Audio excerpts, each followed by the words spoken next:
Welcome to the Adobe Lounge located in Boone, Iowa at 915 West Mamie Eisenhower. Our hours are Monday to Friday, 1 p.m. to close, Saturday and Sunday, noon to close. Come enjoy some of the strongest drinks in town and the best homemade pizzas around. Whether you're stopping in to relax, meet friends, or grab a bite, the Adobe Lounge is the place to be. See you soon.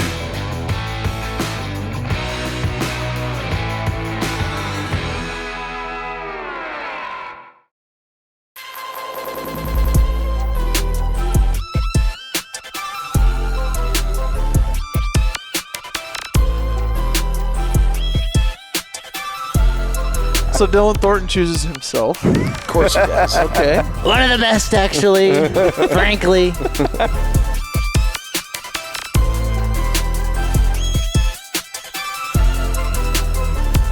Welcome, race fans, to Watermelons and Woodchips, presented by Central Iowa Diesel Performance. We are on episode 27. We've made it this far, and we brought our little buddy Dilly with us today, and obviously, as always, Jonathan Logue down here, Josh Reynolds to my right. I'm Cody Malakote, and man, boys, we're back. It feels like it's been a while.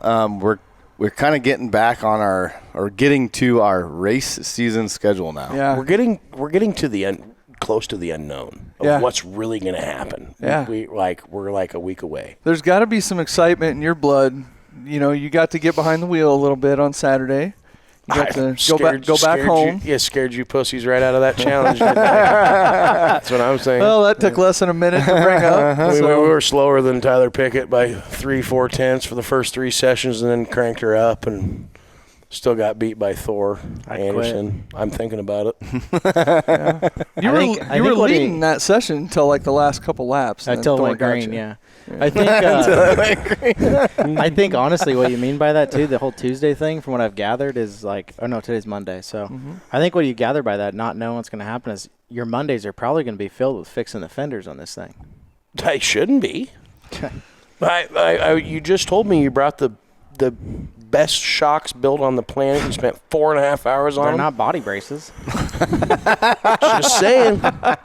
Well, I'm glad we put them two at the other end of the table. This could get interesting. The thing was so fast last year. The shocks are 4 things on the car, okay? But they're the first thing to go wrong when you ask a driver. It's the most important part of the car. That's what I was told. It's what I've been told by everybody. All the late model drivers. Right. Aren't you a late model driver? Right. Or you're some kind of late model driver? Let's say. You're late like, model participant. You're like, okay, fair. You know, what I'm trying to say is like, you know, the feeling that I have ever since I got on your shocks is fucking terrible. I wasn't going to go that far, but all right. I mean, you can have it. No, it's I'm pumped to have your stuff. If I would have had them Saturday, I would have put them on there, but you're too busy late modeling. I know. It's okay. I understand. So did you take him off the late model? Like, what are we dealing with here? Is he? Oh, no, he don't get that. Super secret? We can't run spring. Don't even get me started on your guys' rule. We're going into this whole practice thing. I got some shit. Let's roll. Let's go to let's look back at the itinerary here. Yeah. We do have a little bit to cover tonight. Right. So, a few good things. Yeah, it's, we did have our practice on Saturday, 123 cars in the pits, which was awesome. Yeah. And we did have a late model, had a sprint car, a couple bangers. But no, I mean, 1 million hobby stocks, it seemed like. Yep.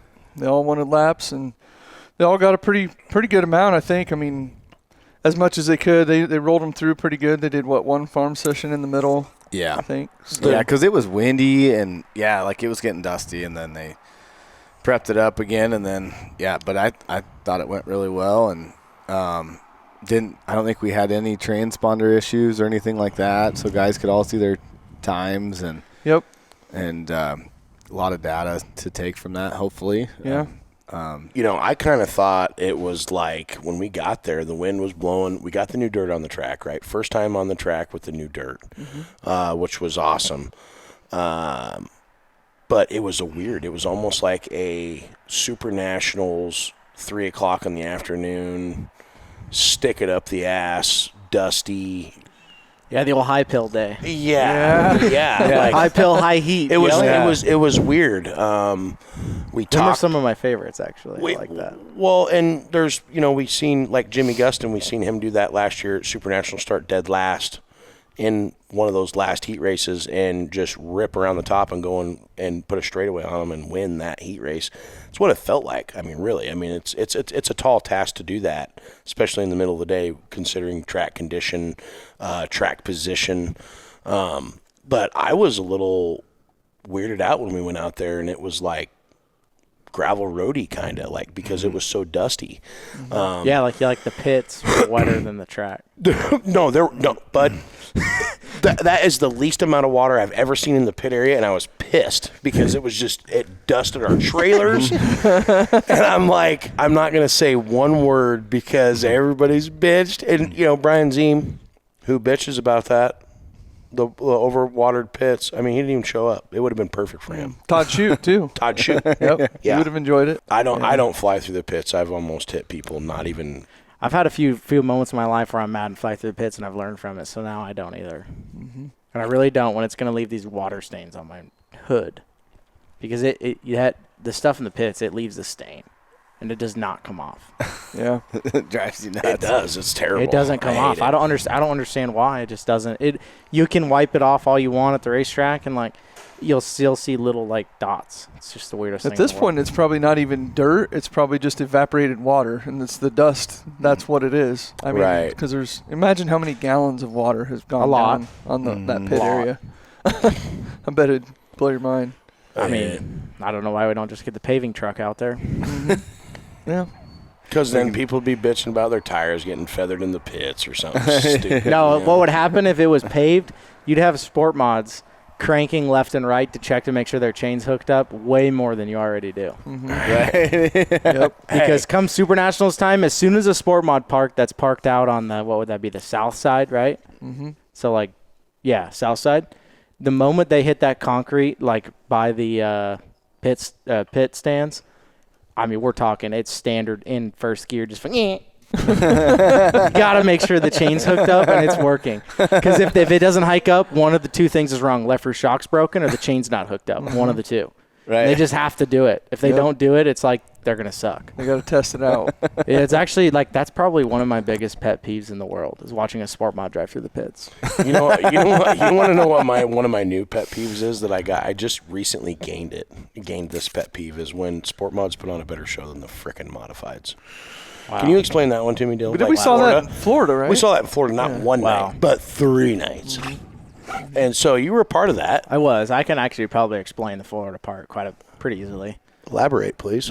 The first night that you say the sport mods didn't have any yellows, if I recall, the sport mods went out on that farmed racetrack. No, that was the second night. No. Well, what happened the first night?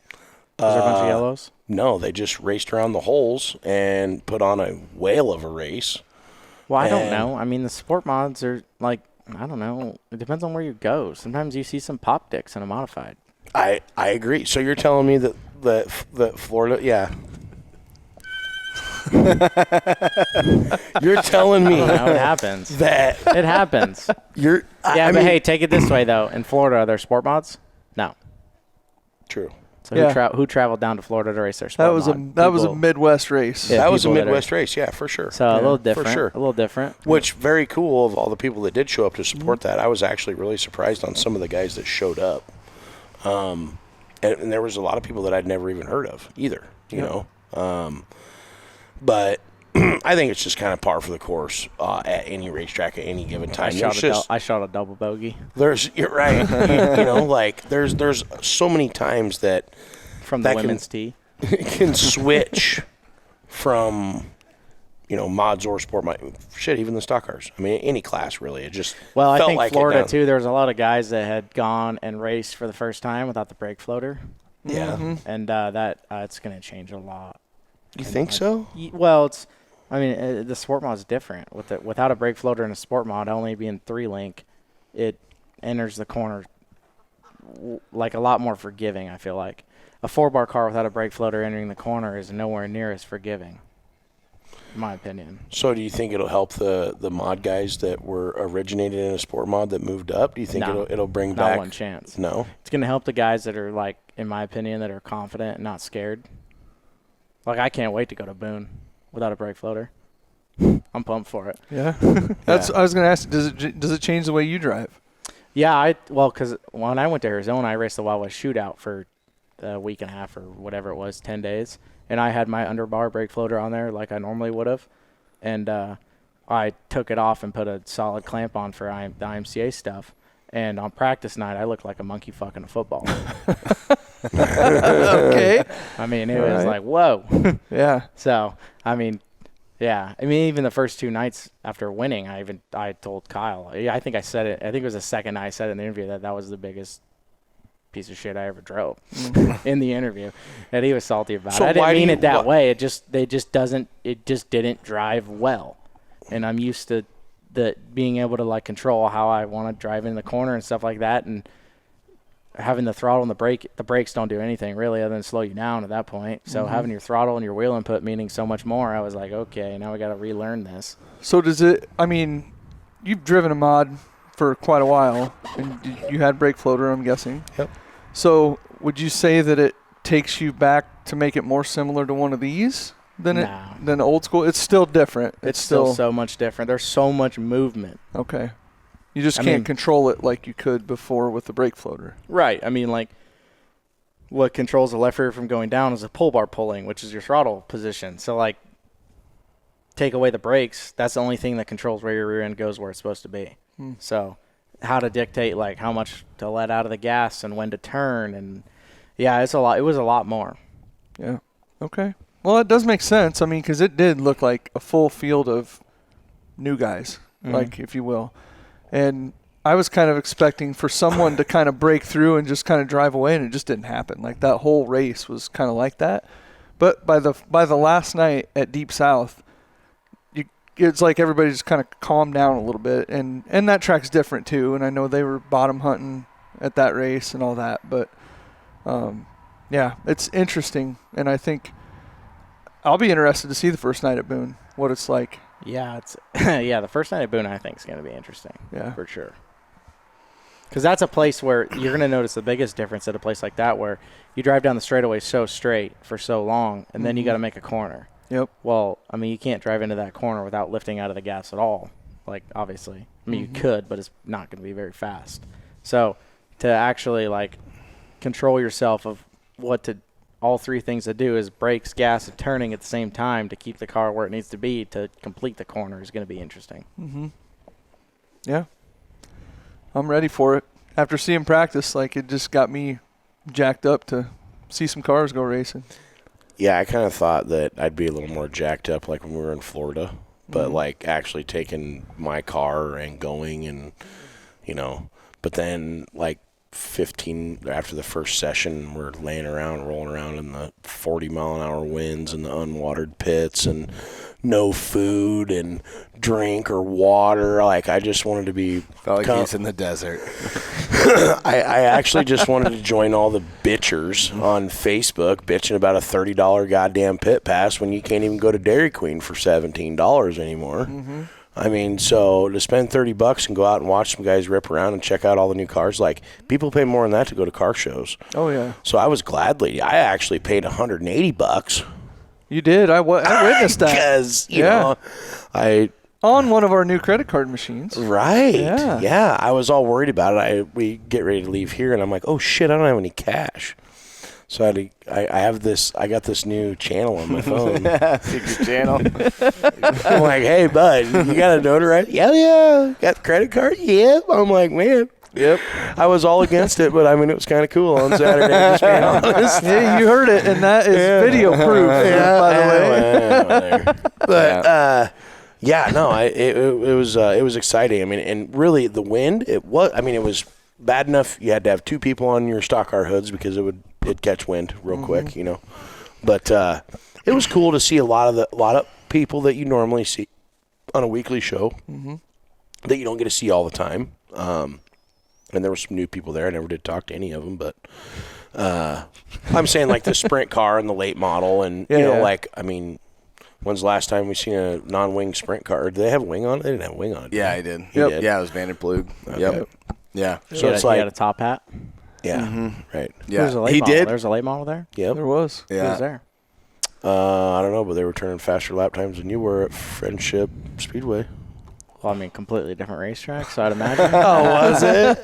I'd imagine. Yeah. Actually, No, oddly similar. I honestly have no idea who it was. He was from Yeah. Plattsmouth, Iowa. I know that much. No Because idea. they were asking, Colton was asking where that was at. It sounded Yeah. like his timing was off by about 14 degrees, and he was about ready to burn the motor down. She Okay. was Okay. screaming a little bit when I didn't think it would be. Like, it was interesting watching him get around that place. But Yeah. Well, Unique, then unique. Vanderplug and he's just a young kid. I think he's only 15 in the sprint car driver.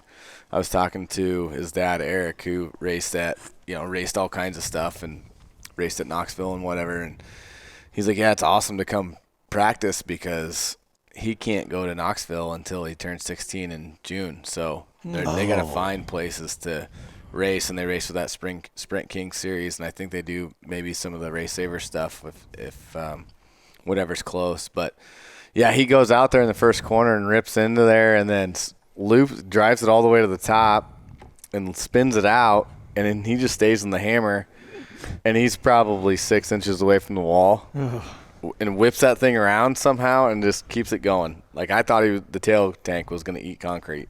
Yeah. But he did. He just whipped it right around and kept going. So no yellows. Didn't have to go to his pits. well, Rockstar had a little moment on the front stretch. Rocky Cottle. Yeah. He shortened up that front bumper a little bit. Who'd he hit? And nobody. The wall. Just, he come out and did the Really? old, yep, and nose it right into the wall. Yeah. Yep. I So- seen the noser drift off. I just thought maybe he was caught a tire, and I'm like thinking, Rock. Nope. That's a good What are time you for doing? the violin. Yeah, no shit. He broke her in. So, yeah. But nothing Well, too Jay big. Notaboom kissed the backstretch wall. Yeah. I noticed that. I mean, he had about a half a pack of smokes down before the first session. That one took me a minute. I saw the 7N, and I'm like, that can't be Jay. Oh, yeah. sure Got a as hell. spec motor in there. Bill's got her tuned up and wound tight, and that Yeah. 7N is going to be hitting the whole Midwest this year. Been Yeah. a couple years since the old Note Boom Yeah. been in a car right now. However, the seen that Beatrice posted that badass video. This was probably still when you were in freshman high school. Probably Maybe. before that. Maybe earlier, yeah. Might be. That was a hell of a What year race. was But- it? What year was it? Because I've watched it a million times. Oh, I You know don't what's know right, where he goes up and just completely doors the shit out of David Murray. I'm like, What year was that? Like 08, 09 maybe. yeah. It wasn't yeah. terrible Yeah. long time ago, but You Yeah, were you still, were about- you were still going to the winter dance. you're about 10. I never went to one of those. 8 or Either. 9. But it was just weird. I watched that video play, show up to the racetracks, and I had heard rumor that, I haven't heard rumor. I'll just be honest. I mean, Joel told me he's just like over it. He's just ready he bought a boat and stuff. And Yeah. Joel did? Yeah. Okay, so Joel Joel's had one last. He had it bought last year too, yeah. I mean, he was just over the fact that he feels like maybe he's just being over technologied, if that makes sense or if that's Sure. a word. I know you guys are watching. Sure. No, that was good. That was a good was one. a good one. Right? Downfall racing. Yeah. I like that. Yeah. And they're, Bill has done it for 50 years. Mm-hmm. That's all he's done is raced at Boone Speedway. And he'll tell you that because he's had those pit stalls. Yep. Ever since he started racing, he's had those pit stalls. Yeah. And when he dies or anything, whatever happens to those pit stalls, I get them. I thought you were going to say he was going to be buried in the pit stall. Well, we could. Just put a clear sheet of plexiglass over with Bill down there. Here lies Bill We Bishop. can only do it, though, if he's bent over. Because I can tell you what, that guy's knees, Oh, how but he bends at the hip. uh-huh. I mean, I admire it every week. He's got to want it. He's got to want he it. The gotta knees, want it. the knees are shot on the old '87 senior for Yep. sure. Yep. So Joel's done. Is Joel is part? No, I don't. Okay. I don't know if he's done. I haven't heard him say that. Like he just said he's really going to tame it back, and I think Jay's going to drive the car. I don't know how many. I don't even know. I was surprised that Jay was there for practice, but so I went over and talked to him, of course, and he said it had been a couple years since he'd been in a car, and I'm like, shit, you'll be all right. You got a spec motor now. You got to wait from that crate motor deal. Like, because for a lot of the old racers, that was a big change for them. I don't know. Honestly, I don't think that car's cool unless it has that 6-cylinder in it. It is pretty cool. He did win a couple races with it. He did win a couple races with it. I mean, he knew how to work the point average. Yeah. On that. Yeah. But I still think that was the coolest thing in the world, hearing that thing rip around there. Mm-hmm. It was just such a different sound, wasn't it? Mm-hmm. Yeah. They had, the cam they had in that thing, dude. I mean, gnarly. I heard some stuff like that in North Carolina last weekend. I mean, they don't, Wild. Yeah. Pretty wild. So it was good. It was, but for them to go back to the spec motor, that was kind of right up the Bashore's lane. They always ran open motor stuff. And it was cool to see Jay there. Yeah. Just hadn't seen him around. I kind of wondered what happened to him. He kind of fell off the face of the earth, which he's on the other side of the state. So don't really generally see a lot of him anyway, but it was nice to see Jay, one of the old boys, Yeah, I talked to him for a little while, and I'm like, did you get lost or what? He's like, just seeing if I can't come over and destroy Bill's stuff one more time. So Bill's like, I got a rack full of tubing. He loves it. Oh, yeah. Jig, and I got a frame machine. Destroy it. I'm ready to have Joel weld it back together. That's exactly what he said. He goes, we got all the stuff to put it back together. So, like you said, it was cool to see the 7N ripping around again because, I mean, he's such a cool guy. He's fun. Yeah. There was some of those years where he was like the most dominant IMCA modified in the country, I feel like, at times. He was fast, no doubt. And he ripped laps with your dad. He had to have. Oh, yeah. He drove for Dad for several years. As, Joe was a Charlie Clark house car. Mm-hmm. Been around in a lot of stuff. He was kind of a chassis whore there for a while, jumping around, kind of getting one of these, getting one of them, trying this, getting that, and then just kind of found something that fit. And then just, man, I mean, I have never seen somebody smoke more cigarettes than me, and that dude accomplishes that, and I admire it. When we went to Arizona, he was driving Bill's car down there, and he'd pull out to go out for the heat race, and there's just a ring of smokes all the way around that thing. Seriously. You knew where he parked. In 2014, when he come to Harris we rebuilt the car and stuff, and Rocky and Jay and were rebuilding the 2014 Harris car. They were just a different design and blah, blah, blah. I mean, he smoked a carton of cigarettes, and they were all just left. I mean, like I said, it was just a circle around the jig of Marby Buck menthols. Oh, man, menthols even. Screaming them down. Whew. I mean, I bet he's $1,000 a month on smokes. Crystallized lungs. Yeah. Oh yeah. A lot of corn to get rid of to get that habit. But really cool to see. Even some of there was some different cars there that I had never seen come down to the practice. Which, did we ever figure out how long ago it was that it's been since you actually had a practice like that? I looked, and since I've been there in 2019, we've had one on the schedule. Yeah, and it got canceled. It got canceled. Yes. So it was before that. Yeah. So, I mean, is there going to be a practice in the future, like during mid-season, like do it on a Wednesday night, or you guys like? I would say it can be talked about, but right. I don't see. I wouldn't say there's a high likelihood of it. I do think though that because you guys lost money Saturday or what? No, I think that they prefer the buy your pit pass rain out after hot lap strategy. Oh no, that's about 30. That is a good strategy for them, isn't it? I'm just saying. I mean, hey, I'm not hating. I've done it. I've been there. That's about 30 miles east. Oh, yeah. I forgot about J-Van. You got an announcement? Yeah, to make? 27. Here we go. 2 to give 27 on them here. Dylan Thornton in the house. No J-Van still to this time. I'm going to send it back up to the Wolfman. G-Money back up there. Come on. We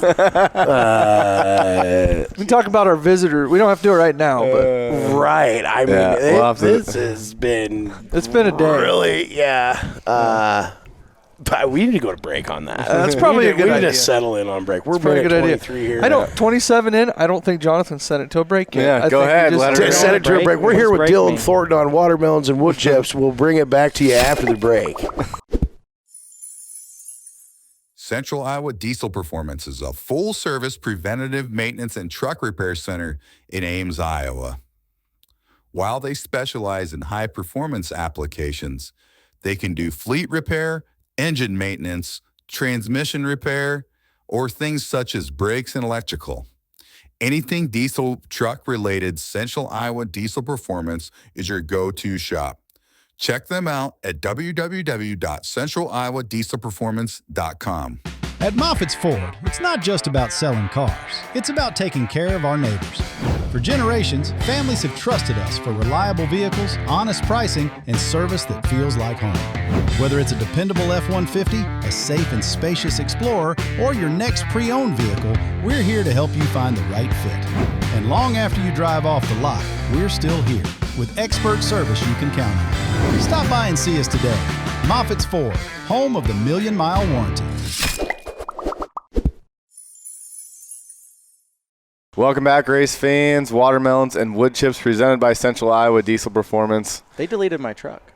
They did? Mm-hmm. Yeah, Jed's a good dude. Yeah, cool shit. I literally just put that together. Nice. Yeah, he's a dog. Yeah, he's awesome. Continue. Their shop is pretty cool too. It's like big. I've gone in there. I didn't realize that they had both sections in there. Yeah. And yeah, they got a whole thing going on over there. My DPF filter broke, and it was like it would have cost more to fix that than have it deleted. And he hooked me up with that guy. Yeah. That's right. Thanks, guy. Doing my sponsor. See? Even though he didn't send it to the sponsor when we went to break, but that's okay. Right. Sponsors, right? Yeah. We Hey, put it was the first time. Jed will all understand. of our sponsors on our car.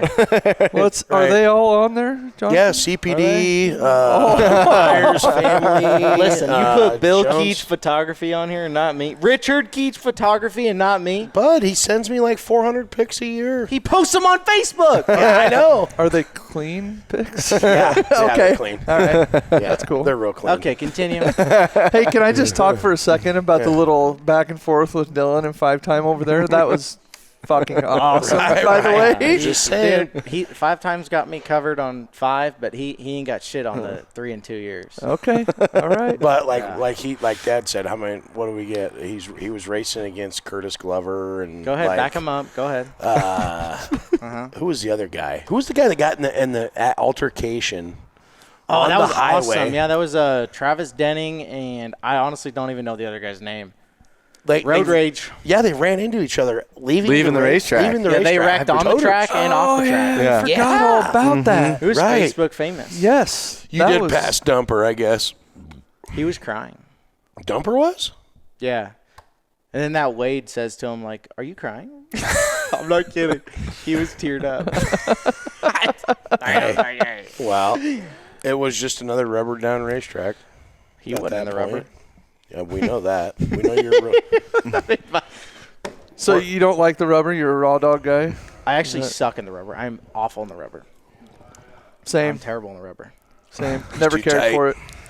Went right for the No feel. As soon as I could get myself where I didn't have to mess with rubber. No that right rear was feel. Fucking game on. Yep, skinny dip. Next.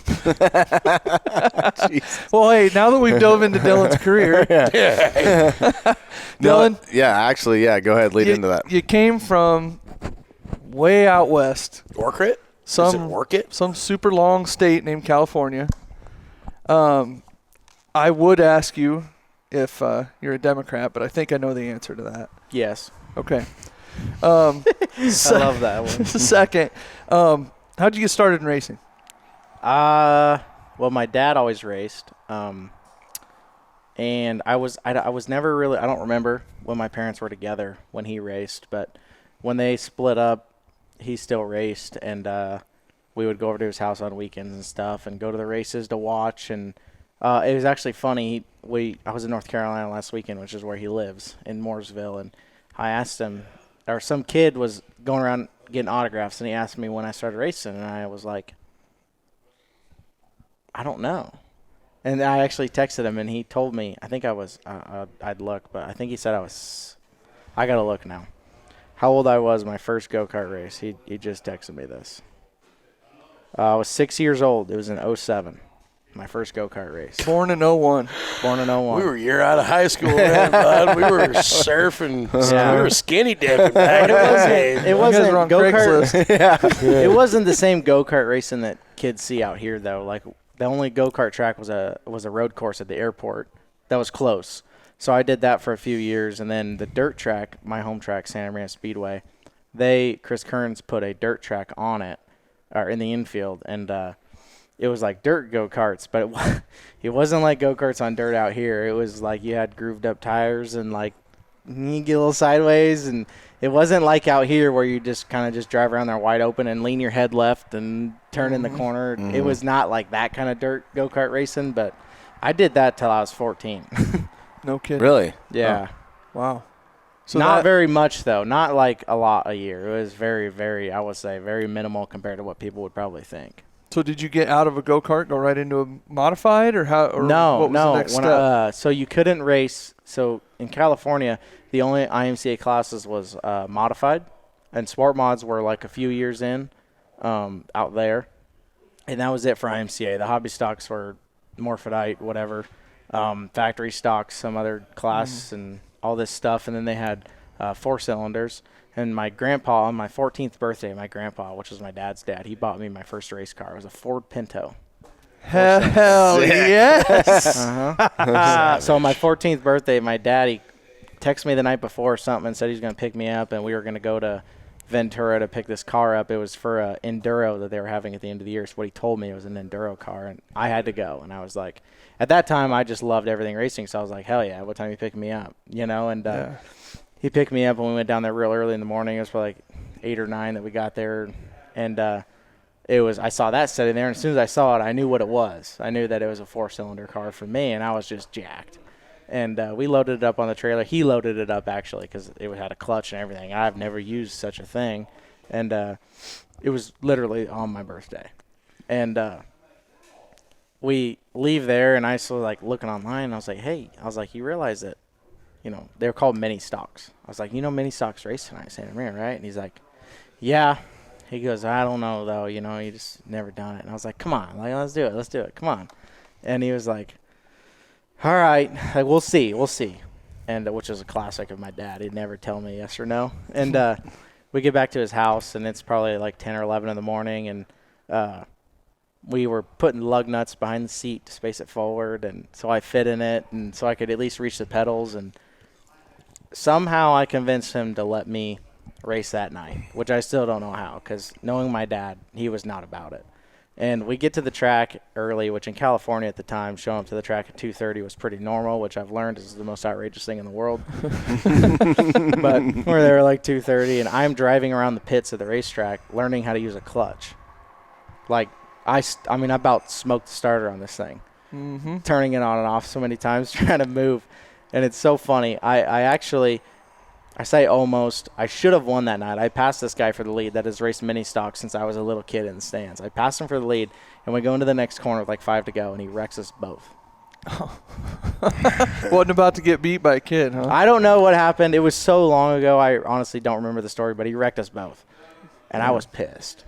Yeah, I bet. So you're on your way to picking the car up in the morning. Literally that day, I was going to win that race. I hot lapped. I looked like a monkey fucking a football. I heat raced. Looked like a monkey fucking a football. And I don't know. I started probably like 8th or something in the race because of the way they did a similar IMCA invert without like point average sort of deal, but then they just redraw.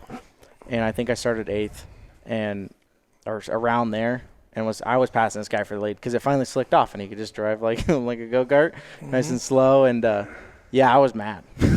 Yeah, this dude wrecked us both for lead. I have a picture of my phone somewhere of him wrecking me and him at the same time on that night.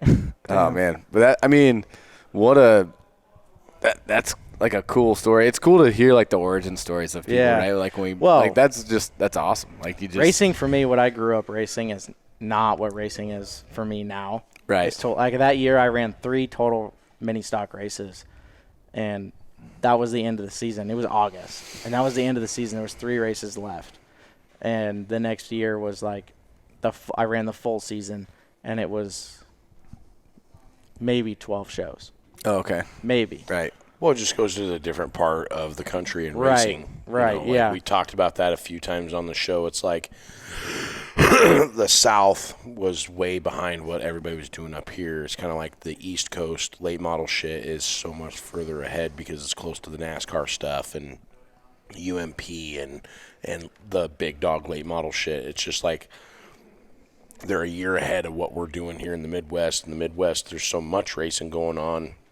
There's a lot of know and a lot of knowledge here, but like you get to Texas or some of the places, you always have your few stars that are in the know of what's going on, but it's just a weird, different thing, and it's kind of cool that I don't know how many tracks you've been at, Dylan, but it's like you come from California. I remember when Jim took you in, and you come to Marshtown the first night, and Jimmy's like, "Oh, hey, meet Dylan Thornton," and I'm like, "Oh, are you Ricky's cousin or family?" Standard question. Standard, Standard like question. well, just to this day. Standard well, it's question. like how many other Logs do you guys know at the racetrack? Right, yeah. Just Spike.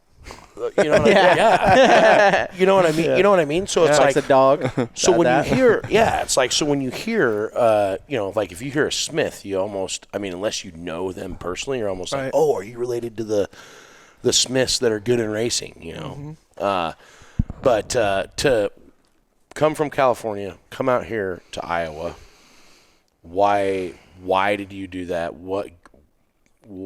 How did those opportunities arise for you in California? Like, do you feel like you were at your peak in California and you were just like, screw it, I'm 18 years old, I'm going to take a chance and I'm going out there? It was weird because I raced it, like my racing career went like forwards and then backwards.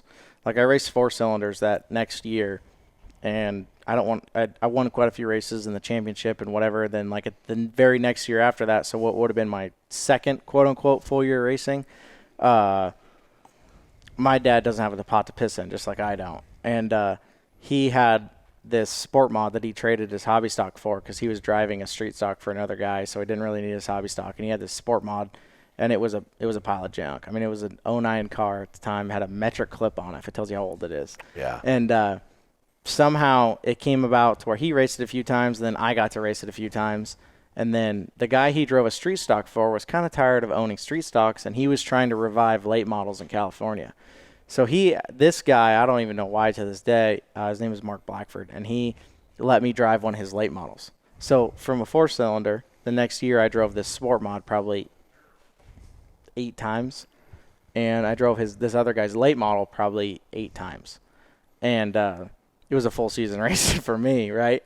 And after that, my dad, him and my stepmom, they moved to North Carolina, and it was kind of one of those things where I didn't know anything about racing, so do I stay in California with no race car, or like what do I do? And my mom and stepdad were very influential in my racing, but they were grandstand fans. They didn't want to get in between everything else, which is completely valid to this day. I understand what they did, but I decided to move with my dad, and I had this late model that I raced in North Carolina I raced it 4 times, and the very last race I won, and then I realized that it was kind of ridiculous that I couldn't quite afford to. I was 17 at the time. It's like I couldn't afford fund to do this, working seal coating in the summertime. To do this and race, and I was like, I think I want to move back home.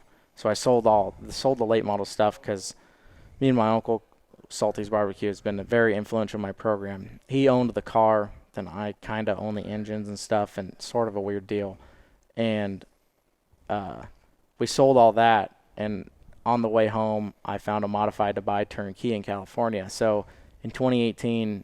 I think it was around August or September, I moved back home to California with a turnkey modified that we bought. It was a 2015 Taylor car. Oh, Jeff. Well, Jeffy. Oh, Jeff.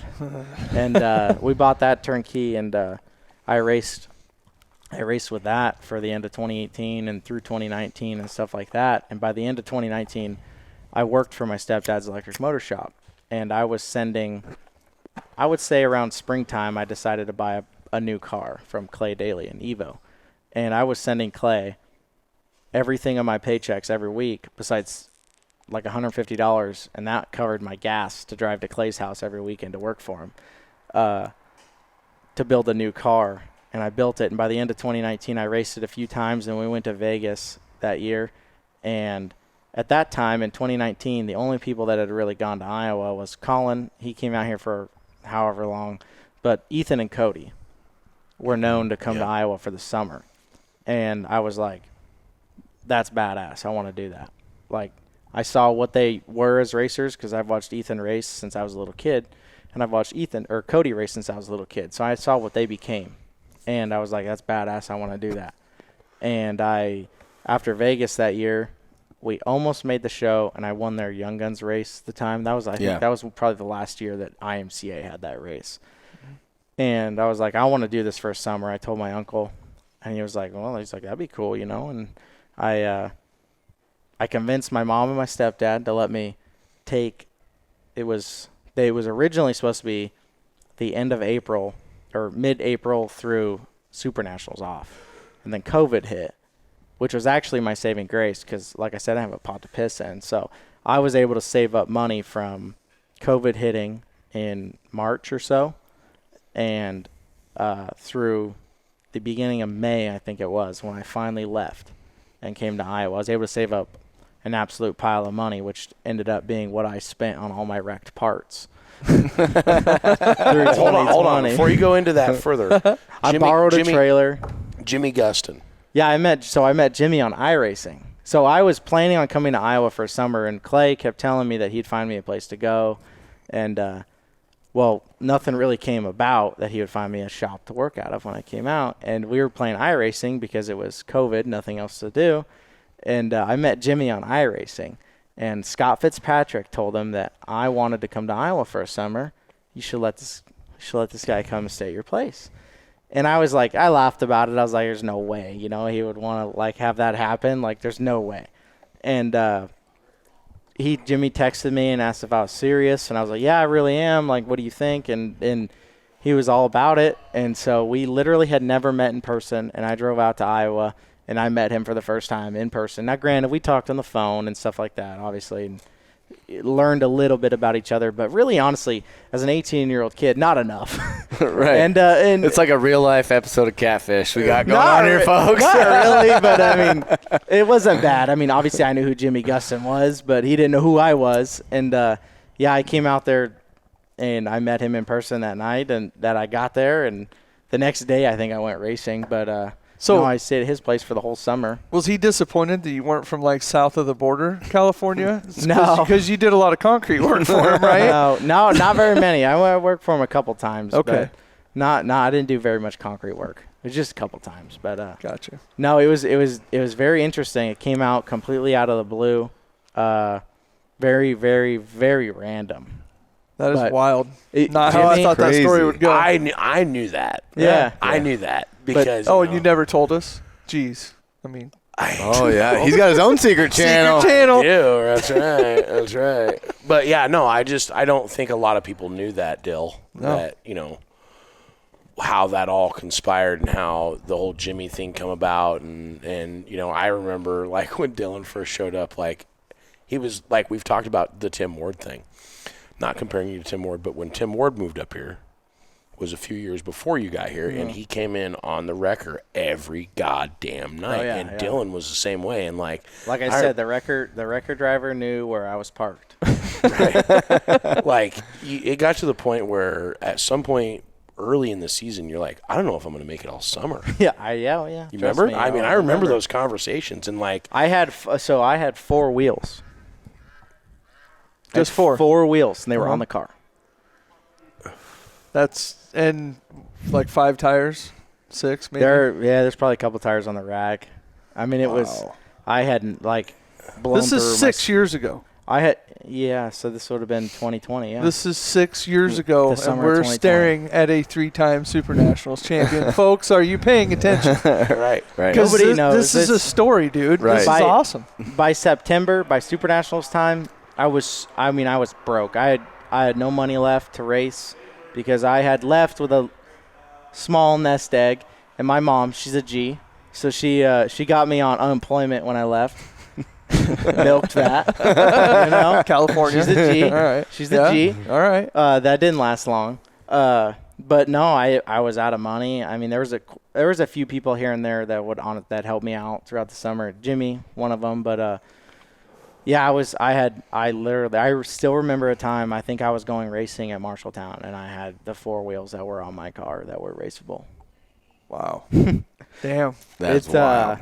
Yeah, for a weekly show, just going to race, Going to get laps. and that was huge for me because I'd never really.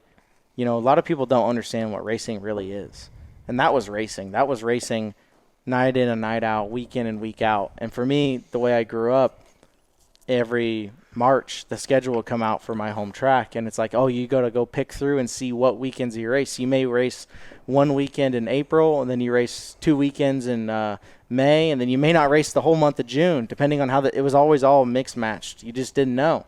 So, it was a huge eye-opener of what racing really is. Mm-hmm. And you could race every weekend in California if you wanted to drive 6 hours every day. But that's just not feasible. Right. So, Right. Wow. it was Damn. it was definitely an eye-opener. So I'll say that. That's a hell of a story. I mean, That is so cool. So Josh hasn't asked it yet, which is weird why he hasn't. But where did the 38T come from?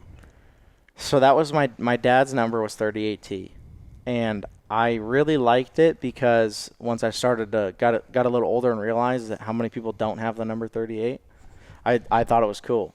And then on top of that 38T, I feel like 38T flows well. It doesn't sound like weird, and it's funny. My dad is only 38 because he was always my grandpa was always number 30, and back in their day, letters weren't a thing. If you moved up in a division, you didn't have seniority of the number. You changed your number. So it went from 30 to 31. And then I think it was late models maybe, or one of those two when my dad moved up, he had to change his number to 38 to obviously to next one available or whatever. Mm-hmm. And so then he stuck with 38, and then I think around the time of he started moving around divisions, letters were a thing, so he just added a T. But that is where the 38T came from. That's cool. Just kind of stuck with it. How do you like running the 13? It's cool. Yeah? Yeah. They're cool people. They're some of the real ones in racing. Yeah. They know that they are trying to build something that is not what you go and buy from Rocket or Longhorn. And, so I don't want to say expectations are low because they're not. But they're not like, don't go quick time in qualifying, what the hell's wrong with you type of people. Sure. It's actually, to me, it's been very fun to work with them and bring my knowledge with their knowledge and combine the two and try to work on his car in a whole to make something that's fast. And I've told people from day one that there's a ton of potential there and that one day people will see it. They may not see it today. They may not see it tomorrow, but they'll see it one day. And when they do, they're going to be like, holy shit. Yeah. Right. Is it just Cody? Is it Cody and his wife? Cody Sommer, right? Yeah. So Cody and his wife, Cody and Emma, they own the whole deal or whatever. And Cody was actually building that car. He didn't really, I don't think he knew it was going to be named a DRT until after, but he actually was building that late model before he met Scott. It was when he owned Mansfield, was promoting Mansfield is when he met Scott. And then he went to work for Scott, and he told me that he actually scrapped that first car that he was building. It went away. And when he got away from Scott, he obviously he does the dome and stuff like that. And then he kind of realized a few years ago that, hey, I kind of want to, it was always his dream to build his own late model. So he wanted to get back into it, and he felt like he could. So he did, and he built back what he was originally working on and a few modifications. I mean, everybody probably thinks it's a Bloomquist car, and I could tell you there's a mock-up of a Bloomquist car out of 3/8 tubing on his desk, and it's not anything close. So he built that car, and he raced it for the first time, and then he did his old dream thing or whatever. And since then, we developed such a good relationship that I've obviously just been driving for him since. Yeah. And driving back and forth to North Carolina. Flying. Oh, you are flying. Okay. I drove out there before World Finals because he needed my truck to drive the giveaway car to the Dome. So I drove then, but no, definitely not driving. Yeah, I was going to say, that's a lot of miles. Well, and the way they do that, it's pretty cool. Like, I remember that whole contest thing and, like, watching, like, who's going to pop up on FaceTime or whatever, you know? Yeah, the giveaway thing was interesting because I saw it. And I scrolled by it, and it was honestly probably a day or two later that I even commented on it. And I commented because I was like, that's not going to happen. Like, you're just, like, whatever. And then obviously I saw, like, whoa, there's a lot of people commenting on it and sharing it. I was like, this is probably a real deal at this point. Like, you probably going to have to make it a real deal with how much it blew up. So I commented on it, and then I was thinking, this guy, he probably has no idea who I am, but I have raced his event a few times, and he's invited me, so he might. So I actually sent him a Facebook message. And I was like, fuck it. What's the worst they can do? Say no. I'm going to be that guy. So I sent him a message and asked what it was all about. It's literally, I think all of my message, what's this dream ride all about? This was my message, I think. And he didn't reply for like 2 days. And we were actually testing at Marshalltown, and he texted me back. Started asking questions about my current ride and what I have going on and where I'm racing, if I'm racing that weekend, and a few things. And I was like, whoa. I was not expecting a response at all. Like, it was very odd. Yeah. But definitely, that was a really cool and unique experience. Because I still, even after he texted me, I still had no idea. I mean, he played it off like I was not getting that, even until we did the FaceTime. Right. Before the FaceTime, he cut out. There's quite a few things in that FaceTime that are cut out, and one of the big things at the beginning was him telling me that, he left in there a small bit of it, of him saying that he's calling quite a few guys or whatever, to get their opinions on stuff. Because at that time, that was a few weeks later, I kind of had an idea, like what he was doing, that I was probably in the prospect of maybe 5 or 6 people. But I didn't know for sure. I mean, he pretty much told me what he was looking for. And when he had his list of 50 out, I kind of was able to narrow it down of his exact description of what he was looking for somebody that I was probably closer to the top, but I still had no idea even during the whole FaceTime. Mm-hmm. Yeah. So that's wild. That's so cool. Yeah. So now, I guess talk about what you guys got going on now, right? Like, you're running that car, and you said your modified's probably going to sit for a while because you're going to be going back and forth out there, right?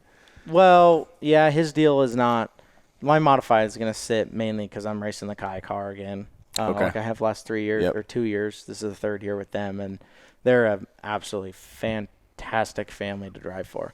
I could not ask for anything better. Hey, you know what's weird? Before we go into the Kai thing, Justin raced a front-wheel drive car and then went straight to a late model, right?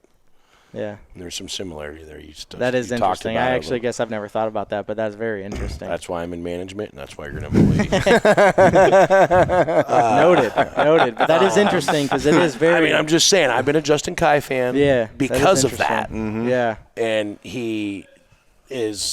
Justin Kai is cool. Yeah. Those guys are awesome. The Kai family, I really kind of met, is it his mom? Must be his mom. Brenda, yes. Mama Brenda. At Marshalltown, when I come down to talk to you about this rage car here. And that was the first time I knew Justin and his dad because of racing, but they seem like really down-to-earth people and have offered up an absolute awesome opportunity for you. Oh, yeah. To maybe showcase some of your other abilities, but do you think that kind of helped with the whole Cody deal too, because you were already kind of doing that and had I think so, because Cody was looking for somebody that nobody knew. He was looking for somebody that, and he still tells me to this day that he thinks I'm probably the next breakout, whether it was according now to or the never. internet, you're not even in the top 10. That's their problem. They're probably sitting on their couch. That's what he was looking for, was somebody that he felt like was the next guy that could maybe turn some heads. And honestly, if anybody's drunk, if they can say that when we showed up to the Dream, if we did not turn heads, they're lying. So he accomplished what he was trying to accomplish there. But I think it helped a little bit because I had just enough late model experience to show that I could at least drive the car. Right. That's what I was. But not saying. enough that people are like, that's the guy who should be in it. Right. Right. So I think that helped a ton. Right. Mm-hmm. Who's your favorite late model driver? I like to do top 3. All right. So who's your top 3? Turbo. Turbo's a dog. Turbo, is he number 1? Top 3. We have a Okay, top 3. so you don't want to rank him. You just want to give me a top 3. purposeful order. Okay. Top 3. All right. Turbo's a dog. I think JD's just a absolute badass. I don't know. The third is, I don't know. So we got a top 2. Yeah, we got I guess we got a top 2. We got a top. We really have a top 2, honestly. So what's it like, I guess, now being on that national touring series, like whenever you guys do go race that car, like, and being able to bounce ideas off those guys or, you know, talk to them about, okay, how you should drive this specific place or this, you know, turn 1 and 2 here, you got to watch out for this or whatever. It's odd. I think I've learned more that everybody always wants to sit and look at setup, right? And I think that late models, I've learned that there's a lot more of seat time and knowledge that goes into setup only. It's funny because Dallin, we were talking on the phone before he went to Speed Weeks, and Dallin and I are great friends. A lot of people don't realize that. We talk about a lot of things. And I told them, like, I don't think you just do your best to not get spun out in your setup because there's a lot of, like, experience-driven things that are going to go into what you're going to do in Speed Weeks. And if you notice, when you watch a late model race, for example, let's just look back. If you go to Florence, okay, Josh Rice is in the top 5. He's a local there. He's turned 1 million laps there. Mm-hmm. He's a badass, but he's a local there, and he's hauls ass there, right? Now you look at Josh Rice. He's on the National Touring Series, and he drives for JR Motorsports, and really didn't have that stellar of a Speed Weeks, didn't have that great of a start of a year, had an okay night at Brownstown. Then last night at Atomic, I think he ran 3rd. He ran 3rd, and you're like, holy shit, look at Josh Rice. That tells you right there how much driver experience and knowledge and seat time has into that stuff. Mm-hmm. And it's refreshing to understand that you as a driver actually control more than what you really think you do as setup-wise. So tying into your question, yes, I'm not the kind of guy to go ask guys how you do this and that.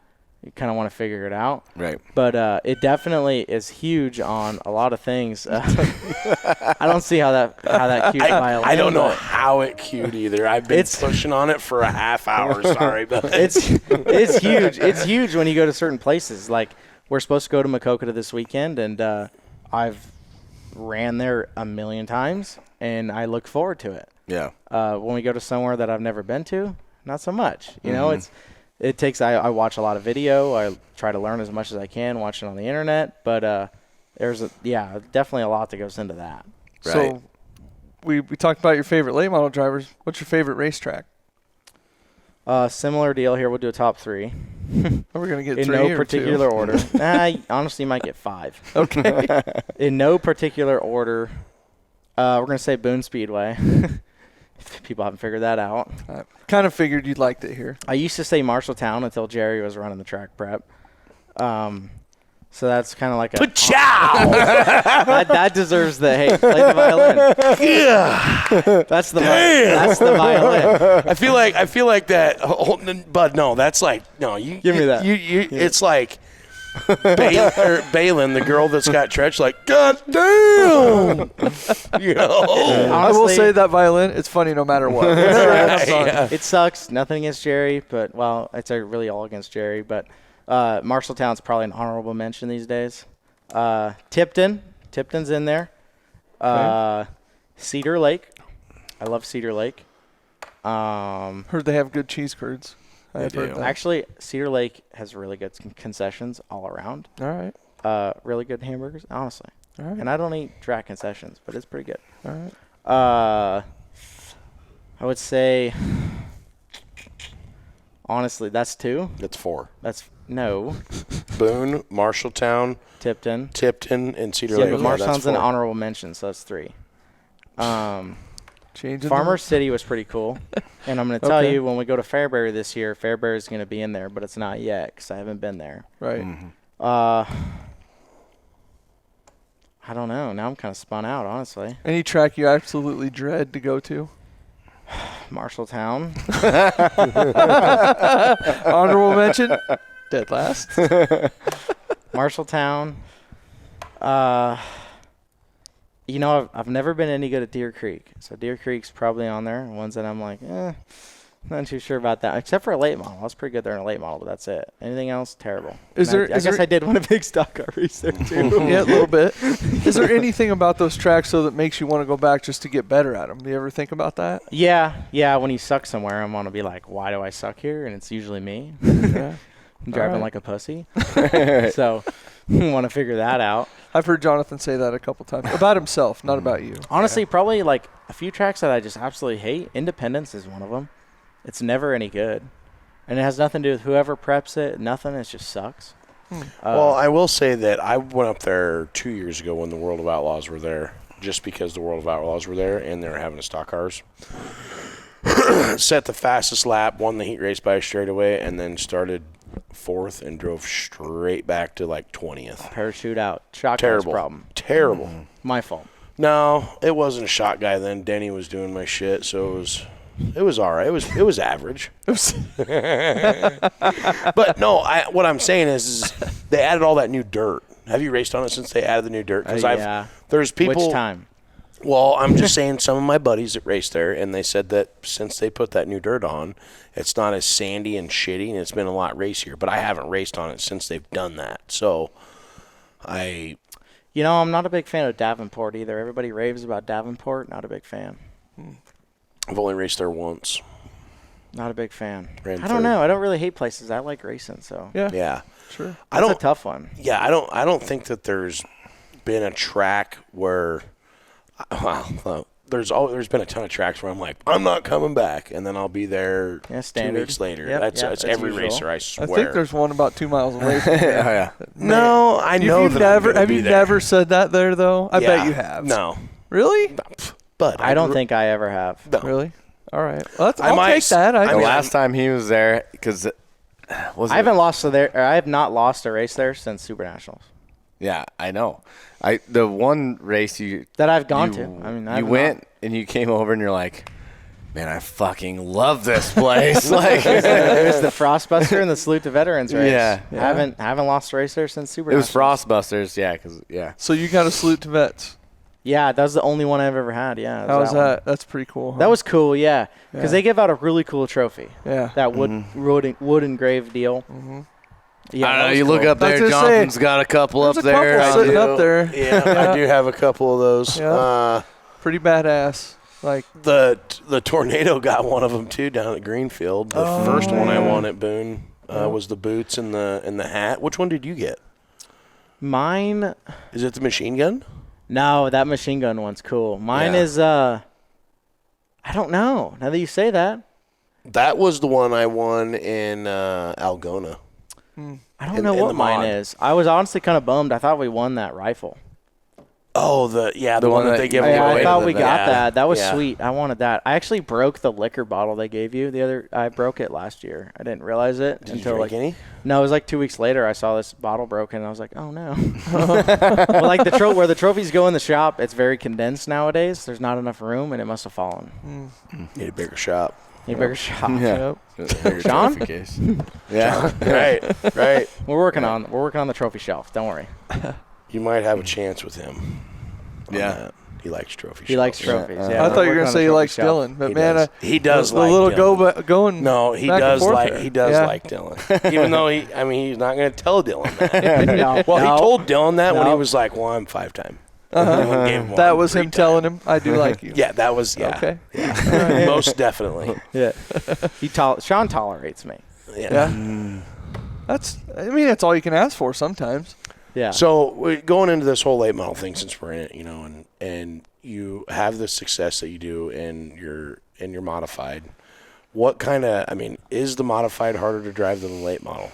And I don't say as far as competition. I'm saying as far as fatigue. Well, I'll give you both answers to that. So you take both cars by yourself on the racetrack. The late model 100% all day long drives easier. Okay. Now you take both cars and put them starting 6th in the heat race. It doesn't matter who's in the heat race, but you start 6th in the heat race. I'll tell you all day long, the late model is 200% harder. Because it's not only are you, A, going 3 seconds a lap faster, but it's B, you're getting sprayed with shit and pulling Like I started on the front row next to Brian Shirley one night at Burlington last year, and we started on the front row together, and I pulled a tear off before we got to turn 1. Now, trying to navigate going that fast and pull a tear off that quick is a lot. So, like, take that into effect. What do you think the squirrel was saying? No, the squirrel was happy. He was starting next to a guy like me in the heat race. Like, I got this one. Right. But, and then on top of that, you factor in what you're getting sprayed with, how fast you're going, and then calculating how close you are to the guy in front of you as far as aero and all that stuff. Because you see people like, oh, aero this, aero that. That shit's real. Yeah. It's not a joke. That's not kidding. You cannot drive into the corner right behind a guy and think you're going to turn because you have zero air on not only your nose but your spoiler. If you turn into a guy 2 sideways below him, you have no air on your right side. It's huge. One of the largest things in late model racing. It's very hard to actually, and until you feel it, it's hard to like actually know what it really feels like. Do you like the trumpet? No, should we play a game? Dylan does impressions and we guess who it is. I bet we could do that. Yeah. I watched one of the best ones I've ever seen down in Florida. I do a lot of impressions. You're Peyton Taylor. The Peyton Taylor one was so funny. It was awesome. And that was the first one I ever saw of yours, so it was pretty good. All right, y'all, gather on in. All right. It was so good. And Peyton, I think Peyton was in a shock. First and foremost, me and Babe, we want to thank y'all for coming. We put a lot of hard work into this, and we hope y'all have a good time. Yeah. Here's the thing, though. Hey, here's the thing. All right. I don't want to see y'all walk around here without an armband on, okay? Because, I don't cheat you out of your money, so don't cheat me out of mine. It was so great. We've got to get him. We got to get him to do the right foot on the left ear. That's what I I'm honestly saying. don't even know what you're talking about. Oh, dude. When we were talking about, we were at Deep South, and we were talking about Deep South, Loxley. You in Loxley, Alabama? Uh-huh. Yeah. Oh, God. And he was talking about somebody at the racetrack that if you messed with them, they'd put their right foot on your left ear quicker and you could something. And I'm like, did he just seriously say that? Yeah, he did. Yeah, he's got a lot of sayings. Oh, yeah. Oh, that's great. Yeah. Classic. It's very, very classic. The funniest part is I quoted Peyton Taylor when I first met him because we met because my first modified was a Taylor car. And I was quoting him, I think it was 2020 at Super Nationals, my first year there, and we were just joking around, and his babe, Shauna, I was messing with Peyton, and she was pissed. She was like, who's this? And Peyton had to be like, oh, don't worry, this is Dylan. It's just Dylan. But I was like talking like Peyton in his accent, and she was like, she was not about it. Yeah. Uh-huh. Well, it's weird. Like, we were talking about it, like, when you're just down around them all. It's hard not to. Like, dude, you pick it up. Yeah. Like, it's hard not to. I'm telling you. Just the way that, like, the Southern, like, they call curly fries sidewinders. Rattlesnakes. Shit. Just a different terminology of things, and it's catchy. What's funny is he will not to this day start his driver's meetings like I just did because it was like 2 years ago. It was me and Tanner Branch at his driver's meeting. He did it the first night, and then we made fun of him the second night. All right, y'all, gather on in. He does that, but then he does not hit it with the first and foremost, me and Babe. Yeah. He don't do that anymore. He purposely changes it. He doesn't do it. You broke him. You gave it up for Lent. It's so funny, though. Funniest thing I saw the whole week was when you looked at Kyle and said, you don't understand, your mom's a smoke show. And Kyle just was like, you don't get it. Nope, just don't get it. But hey, are you going to be here Hawkeye Challenge Harris Clash time? Do you know? I don't even know what I'm doing tomorrow. Actually, I do. Okay. I know what I'm doing tomorrow, but the next day, no. So well, find out. It's hard telling. You might get to see telling, not knowing. You might get to see your buddy Peyton up here. It's hard telling, not knowing. Sounds like he's going to come see I do us. like that Hawkeye challenge, though. It's pretty cool. It's pretty I've cool. done it one time. Yeah? And I've participated like 4 or 5 times. I've just never actually made the race. One time. One time? But you liked it? It was cool? Oh, yeah. You kidding me? A chance to go out there and just wreck your shit? Right? Are you kidding me? Dude, that is me. Yeah? Well, I told him, I said, I love it because you guys only pay $500 to win the modified show. What was that? I just felt the whole table vibrate. Did you feel that?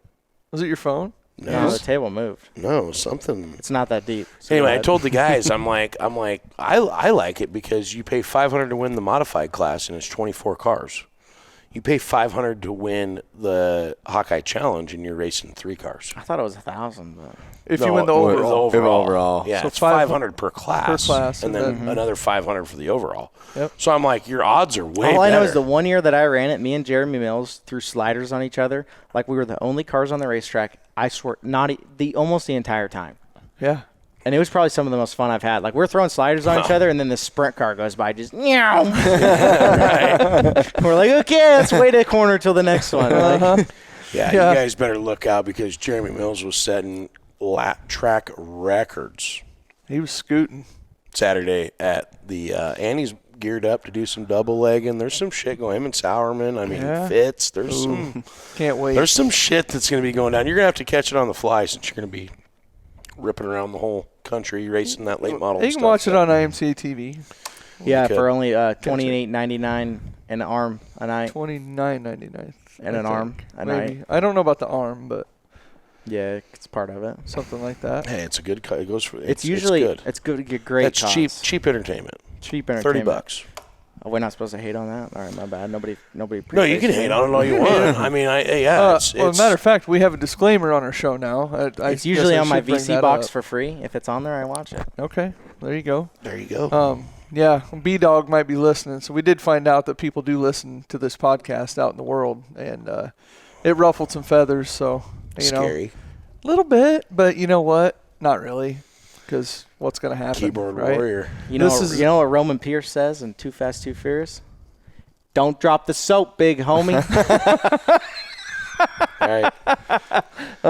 Just saying. Yeah, that is a very good thing to say in this situation. Right. So, no, it puts it out there pretty plainly. This is for entertainment purposes. This is our opinions. It doesn't reflect Boone Speedway, IMCA, any of that. We have our own thoughts, and if anybody didn't know that, you've never met Jonathan. Well, apparently you haven't been watching the show. I don't very reflect Dylan Thornton Racing at all. Hey, on And that note, should we go to a break here? And break. Yeah. Yeah, we should talk about whether or not Oh, yes. Whether or not we terrific, go to break. terrific food. Yeah. We are going to go to break, but yeah. One of the best meals I've had. One Not of the the best, but great. Delicious. Had some pork chops stuffed with Borzen cheese. Is that what you did? It was want to hear shit they about? imported It from was Italy. some sort of cheese. Did not come from China. Yeah. Right. 47, 49. Yeah, 40. Yeah, sure. Whatever. I was just trying to guess. That is definitely a Trump. We're here now. Yes, That's all that matters. got it. You're right about that. Cody But- sent us the break. But yes, whether or not catering. Well, we were going to grill. Yeah, we were. That's We what had I it was all told, actually, that you were grilling. Yes. Yeah. We were going had to. it all set up. We were going to grill. And then Brett texted me. He's like, yeah, don't eat dinner. I'll be there at 6:30. And then talk to Josh. He's like, well, fuck, I'm on my way to Fairway. Will you I had find out if they were already been at Fairway, so the asparagus and the Yater salad is in the goddamn ridge over there. I guess you're with 8 cones for a little dessert, but Oh. Well, hey, dessert, sounds like dessert's on its way. We better go to break before we get to 48, Sleepy Joe. See what I'm saying? Yeah, I gotcha. Break time. I gotcha. On that note, we will send it to a break. You're watching Watermelons and Woodchips. We'll be right back.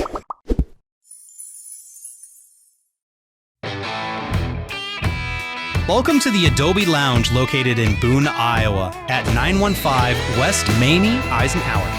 Our hours are Monday to Friday, 1 p.m. to close, Saturday and Sunday, noon to close. Come enjoy some of the strongest drinks in town and the best homemade pizzas around. Whether you're stopping in to relax, meet friends, or grab a bite, the Adobe Lounge is the place to be. See you soon.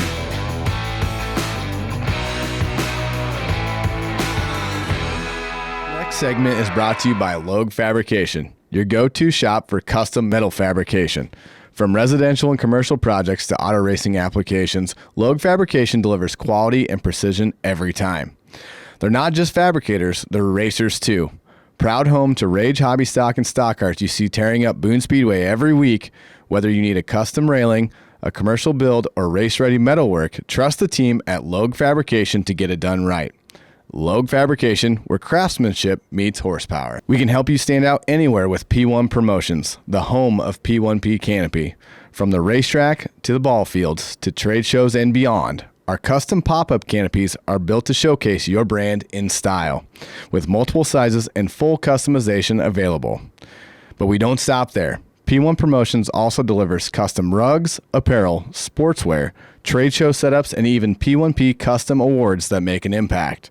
You can see all we have to offer at www.p1pcanopy.com. Welcome back, race fans, watermelons, and wood chips, presented by Central Iowa Diesel Performance. And you were saying you had quite the weekend.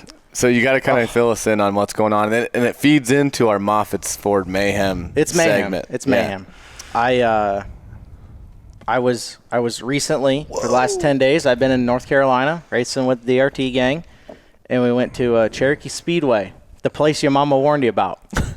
That's their quote, the place your mama warned you about. Really? Yes. And Mama did not warn me on practice night that she has a big berm in 3 and 4, and I ripped the whole nose off the first lap I did around that place. Not the whole nose, but half the nose. Good enough to make damage. The That's race par day. for the course. Yeah, par for the course. But race day, I'm telling you, I just, racing around here, you know what it's like, okay? You go to every track. It's kind of the same, similar. Every once in a while, you get a hobby stock, looks like some hillbillies, and you got, like, however many, average Joes with their sport mods, stock cars, modifieds, and your big name hitters, right? It's pretty simple, pretty straightforward. I'm telling you, I've never seen such a thing as what I saw down there. Pulling in the pits, from growing up from California or really wherever you are, you kind of have learned, right, that the Confederate flag is kind of a racial thing, whether you agree with it or not, right? Uh-huh. It's a pretty racial thing. There's 4 of these things flying in the infield. Oh, flying. Flying. Okay. In the wind. 4 of them. As part of, like, the track? Oh, yeah. Flying Track. Yeah, they were there for anybody else. Yeah. Okay. And, like, they sell trackside parking, so fans, they can wheel up to the pit gate and say, hey, we want trackside parking, whether they got 20 people in their truck or 4. And it's like, I don't know. I don't know how much it is. But then they pull down in the infield and they back up on the back stretch or 1 and 2, 3 and 4, and they drink beer and watch the races, have a great time. So at this point, you've probably gathered, we're talking hillbillies everywhere. Like, everywhere. Just having a great time. Kids, babies, old people, young people. Weber Valley. Honestly, similar. Okay. And they had the Crown Vic class, which I called them taxi cabs. The taxi cab class. 28 cars. A 28-car taxi cab race, 15 laps. It took 43 minutes. There was a wreck out of turn 2, and I think it was like a 15-year-old kid that got out of this car. And there was probably 15 people around this car trying to hook it up to the tow truck. There was police everywhere. I mean, I've never seen so many cop cars at a race, and I understand why. They want to have them there. But there's people everywhere. They're hooking this car up.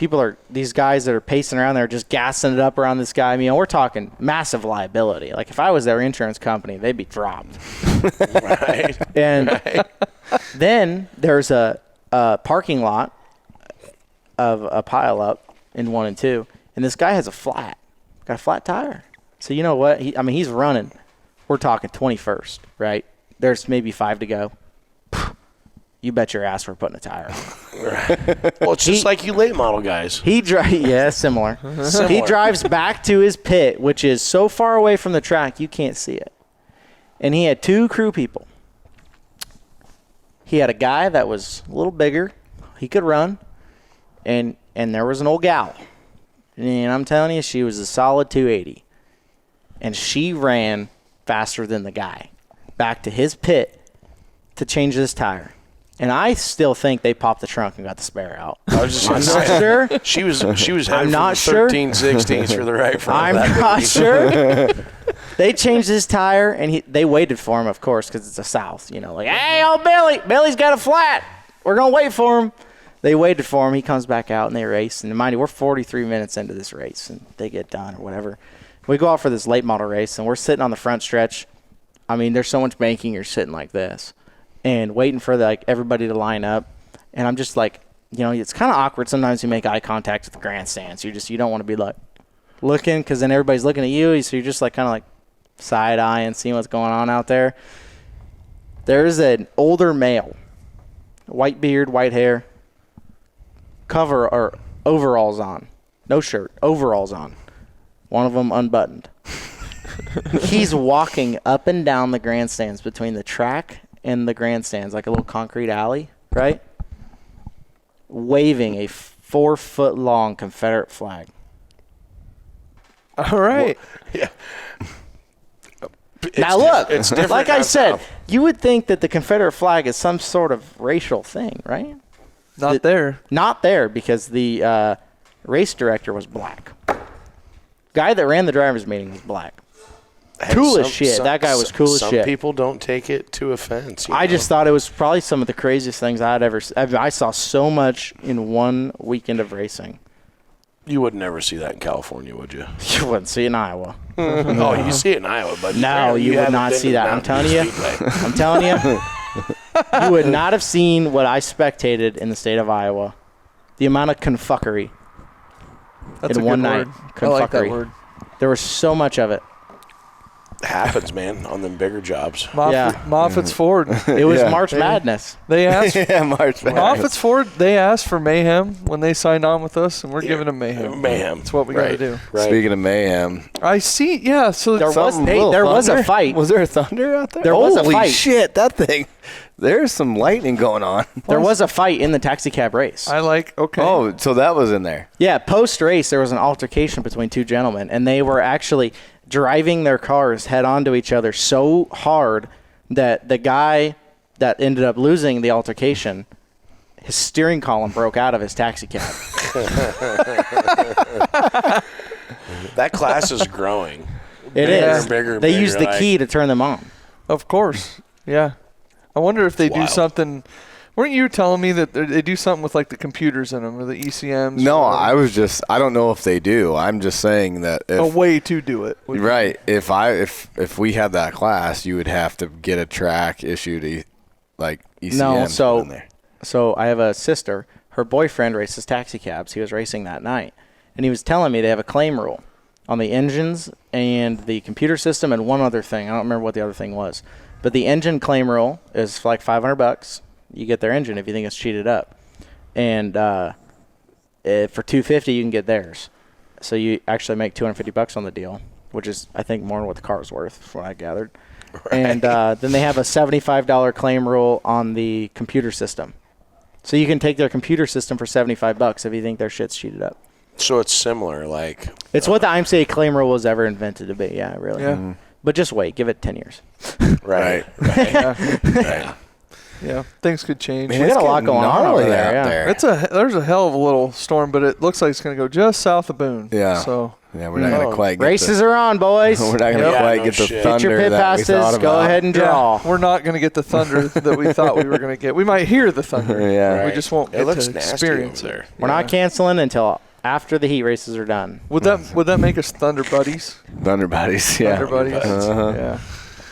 Well, anyway, let's go to the question of the week on that. That was Dylan Thornton Central. Yeah, Elmquist towing question of the week, and it was what IMCA racer driver do you think should have a shot at would be good at a national touring series? Mm-hmm. Yep. And I don't know if you even came up, to be honest with you. I don't know. I'm going to look at the comments right now. 'Cause I don't think I did either. There was a lot of comments. I think we might have broke 100. 96 comments. No kidding. Oh no, you got some people blocking you, bud. Oh yeah. Jonathan has experienced that. One of the Hall brothers. Yeah. Saw that. I'm scrolling pretty far here. Jimmy Gustin. Yeah, he deserves it. There's a, My dog. There was a few guys that said the Bobcat. Bobcat, I see right here. Trash. No, I see the Bobcat Dude's John trash. Logue. That ain't you. That's 5-time. Honestly, I don't see my name at all. It's not on there. It's valid though. I'm I telling get it. you. The name that was spoken of the most on there was Jimmy Guston. Yeah. Jimmy's on there a lot. You think Jammer could swing a? I just scrolled through all of them. Jammer could have swung a national touring series back when he was burning people's houses down for claiming his motors. Uh huh. I mean, I think Now that we're on NA beer, Jammer, I don't think so. Don't think so. Right. I mean, You think he would have could been, wheel it? Oh yeah, Oh, Jimmy's yeah. a wheel. Oh, for sure. My dad always used to say that when Jimmy would pick up a new car, if he brought it back in 20 nights to get his other new car or whatever, how many ever nights it was, basically you just double the amount of nights because of how hard and how, you know what I'm saying? Like he gets put the Yeah, he every knows because he had to inch. work on his shit. Right. Just how hard Jim drives that stuff and just how far he pushes the envelope, with it. And I mean, he's savage. He gets everything out of it. Right. He did tell me, so I ran into him at Boone. He's doing a little concrete work for us out there. And he said that he's having so much fun in the stock car that it's like taking him back, and we talked about the hobby stock days a little bit. And Yeah. how Grandpa Dick took his motor away from him and gave it to Richie. And He sent me some pictures of him and Dad back in the day when Jim used to carry the left front 19 inches off the ground. Yep. And it's just like, man, I remember those days, Oh, yeah. like Jim always says my dad's his hero and Jimmy is my hero, one of my racing heroes and that's still doing it. And I love racing with him. Actually, I like racing with him, but I don't because he's a fucker. You know, Well, he got you last year, didn't he? Oh, he got me. Oh, yeah, several times. And then he was more upset about it than I was. And I'm like, I want to get that win at Marshalltown, but a rage car still won, so I don't really care, Sure. Yeah. Sure. But just racing with him, like him and Jeff, Mueller. Jeff I love when Jimmy wins. When you're right, he sideswipes Jeff's car, with the new wrap on it. Like, don't even give a shit because he's, just shit like that. Yeah. My favorite Jimmy Gusson win was when he won that qualifier at Boone one year, and I think I was standing on the backstretch, and he's coming down the backstretch after the checkered. I was so excited.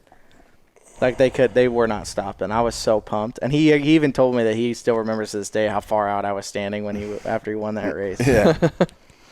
Yeah. Yeah. Jimmy's one of the OGs. Like, that's for me. Like, it's just nostalgic, Yeah. Because I remember him when I started racing, and he'd been doing it a few years, obviously from the karts and everything else, but the big cars and just watching him on the track was something to see. And then when he went in the mod and he pretty well just took right to that. And, Oh, yeah. has his success over the years. And Jimmy's just a good dude. Yeah. I mean, and Monica, she's pretty good shit. Right. She keeps him in order. There was some old names on that list that I seen. Bill Davis, Dave Farron, John Logue. my dad. I feel like, man, there's so many other people. Like in my brain, Mark Noble, Tommy Meyer. I don't know if you guys remember Tommy Meyer, the old 65. 65. Yeah, But what's crazy is I think internet perception at that time though wasn't a thing. So at the time of Mark Noble, John Logue, Bill Davis, and I don't really know much about Bill Davis, but I'm sure he's along the lines of them. Is that at their time, based on internet perception, it wasn't a thing. So they were what national guys are now. Oh yeah, for sure. Or now with the internet and everything like that, national guys I feel like get a little bit more recognition. Yeah. Whether they are or not. You know what I mean? Because you can see it anywhere. I mean, honestly, I'm probably a prime example. If Jimmy Gusson was me, getting the opportunities that I've had, you would. It's easy to say what Jimmy's done and how badass he is and how much he deserves it. Right? I agree with that. Yeah, for sure. That's we talked about it, but now racing now is a lot of people a lot of people probably think that your parents sent you out here because you're from California and you came from money and you're a Thornton. And, Ricky's brother. You know, you know what I'm saying though? Like people think that way. Sure. So to hear these stories, like back in the day, if you weren't a mechanic or had buddies that were a mechanic or had a junkyard, you didn't really race. There wasn't young people that were racing back then. Mm-hmm. It was more of a crowd my age, 35 and older. Right. To where now we're racing against little punks and shit that are 17 and 8, which is cool.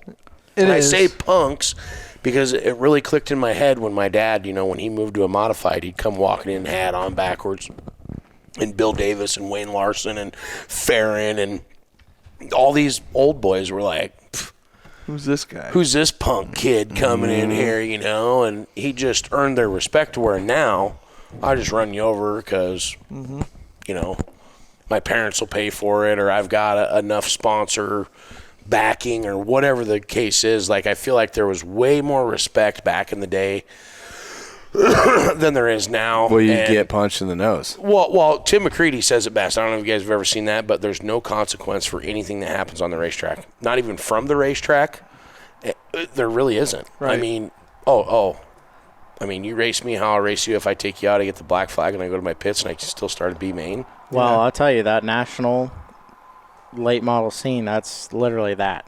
A guy like me, if I start, even there's been times I've started on the front row of a heat race next to Bobby or Ryan, Gus, and Brian and Shirley. All these people, I've started on the front row next to heat races, these guys. And, they drive like what they would anybody else. And for me, I'm like, whoa, like, hey, I wasn't going to drive you like that, Right. But it's like you have to.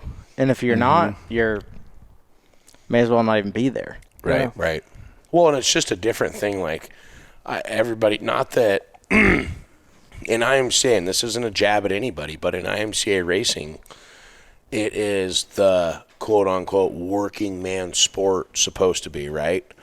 Well, some people do live and die by that. Like, hey, I get off work, I go and work on my race car 3 or 4 nights a week, blah, blah, blah, or whatever. Then you got the guy that works on his car 1 day a week, or you got the guy that pays somebody to work on their car because they can't. Or so that's like why I get so pissed off and revved up and everything is because I'm at my shop every single night and doing something, whether it could just be anything related with the race car, working on the trailer or doing this or doing that. And then you go out there and you get, this is what I hate about the Boone Speedway. One of the biggest things is I get punished by the asshole that checked his oil 4 hours before we showed up here, aired his tires up, and we go out in a heat race and he spins out. I have nowhere to go and I got to stop. Yeah. Or I destroy my $60,000 race car and try to drive through them and miss them. Right. And 9 times out of 10, you guys have seen it happen to me several times. It's not just me; it's everyone. Mm-hmm. I actually love that topic because it literally happened in Arizona last year for the Winter Nationals. I think it was the second to last night of Winter Nationals last year, and I was running fourth, not going to win the race, but I was running fourth and having a great week, and one of the best weeks, but not the greatest. And you like that, don't you? I do. I love that. I love Trump. I'm a Democrat, so the 2 leaders, it was Beckendorf and Braxma. They got together and they spun around, and I was either in third or fourth. I might have been in third then. I don't remember if somebody's in front of me, but either way, they wrecked with a lap car, and there was nowhere to go.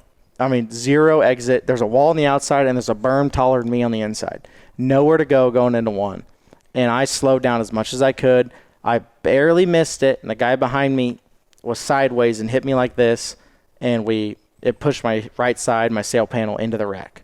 And my sail panel is gone, right? But at the end of the day, I was inheriting the lead because the 2 leaders were destroyed, okay? Mm-hmm. Well, because I was involved in the wreck, I was sent to the tail. Now, mind you, it was rubbered up, no passing. I was going to win the race. There was 3 to go because I would have been in the lead. And I was pissed. And classic Dylan Thornton fashion, if I'm mad, I'm going to tell you how I feel.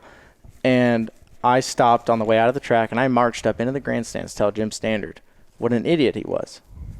because of what they called. How they called that, how can you possibly come up with that, say I'm in that wreck, when there's 4 cars stopped? It's not just the 2 leaders, it's there's lap cars, shit right? rule. And I said something, and he actually told me to calm down. He's going to come to my trailer. And I said, okay, if you come to my trailer, I'm still going to tell you how I feel. And he did. He came down there, and I told him, like, Jim, I said, you fucked me out of $1,000 tonight. Wow, how do you expect you were in the wreck? I said, yeah, I was. Look at the right side of my car. I was in the wreck, right? There was nowhere else for me to go, and it ripped my right side off. But regardless, I would have won that race because I was starting on the pin with 3 to go in the rubber. I would have won that race. No questions asked. But instead, I went from getting 3rd place pay to dead last pay, which we all know start pay at IMCA shows, $100 if you're lucky. And I said, you literally screwed me. And he just couldn't put it together. I said, okay, let me feed it to you this way. I said, Harris owns this frame, okay? The world may not know that, but they do. And I said, so next time we're in that situation, I'm not going to crack the gas. I'll drive through that wreck wide open and blow the frame horns off this thing. And you know what's going to happen? Whoever I hit, sucks for them. Hope you can afford to buy a new one. Me, I'm going to give them a call and say, hey, we're going to need to put a new one on the jig. We're going to need to fix this one. And we're going to take care of it. Move on to the next one. Is that how you want this to be ran? Mm-hmm. But it's true. That's what I'm saying. We're not racing. When my dad owned Harris, you could put a Harris Auto Racing car with good shit on it for $12,000 to $15,000, and that was like good shit. Exactly. You know what I mean? Exactly. Like now, we're building stock cars, and they're turnkey with everything ready to go to the racetrack. You're $50,000. That's why I did like modifieds or what? Modifieds are what? 60? I did like the Van Gendron used to do it every now and again, but Staley does the USRA. He makes judgment calls, and the spin to avoid rule is one of the greatest rules in racing. Spin to avoid. If you spin to avoid and you make contact, you're in the wreck. But if you spin to avoid and don't make any contact, you are not in the wreck. Right. And see, that gives you a small bit of hope, because not always can you spin to avoid and not make contact. That's true. That is very true. But you can. Your point of it's kind of like when we were in Florida, or not Florida, when we were in Loxley. Okay, we had so many people. We had 2 exits off that racetrack, or excuse me, 3. Which really the one was dangerous.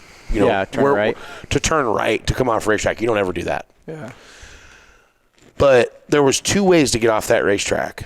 And in my opinion, I mean, it's not my call. It's not. I just think about this shit. You have all the what ifs. Like, there's always the what ifs. And there was several times on the radio, dude, it's tough. Like, you see a guy spin out, everybody's like, turn one, turn one, turn one. And then it's like, yeah, but the field is only in the middle of the backstretch. Let's give him until exit of turn 4. Because in my brain, I'm in there trying to start my car because I know if I don't. Then you get the classic Jerry. Of course the yellow came out. Now he's going. Right. Right. And I chew Jerry's ass about that all the time. I'm like, bud, don't you? I mean, I'm in there on the firewall, full crank. Look, the hardest, I've said this before too. I'm like, Jerry, you realize the hardest time to start a fucking race car is after you spin out and try to turn that motor the wrong way? Right. That is the hardest time to start a race car. Right. And so it just makes it to where what I don't understand is as all the officials and stuff and at these racetracks, they don't want to make judgment calls. It's no different than that time you took out Buck for that $10,000 down at Batesville. But yeah.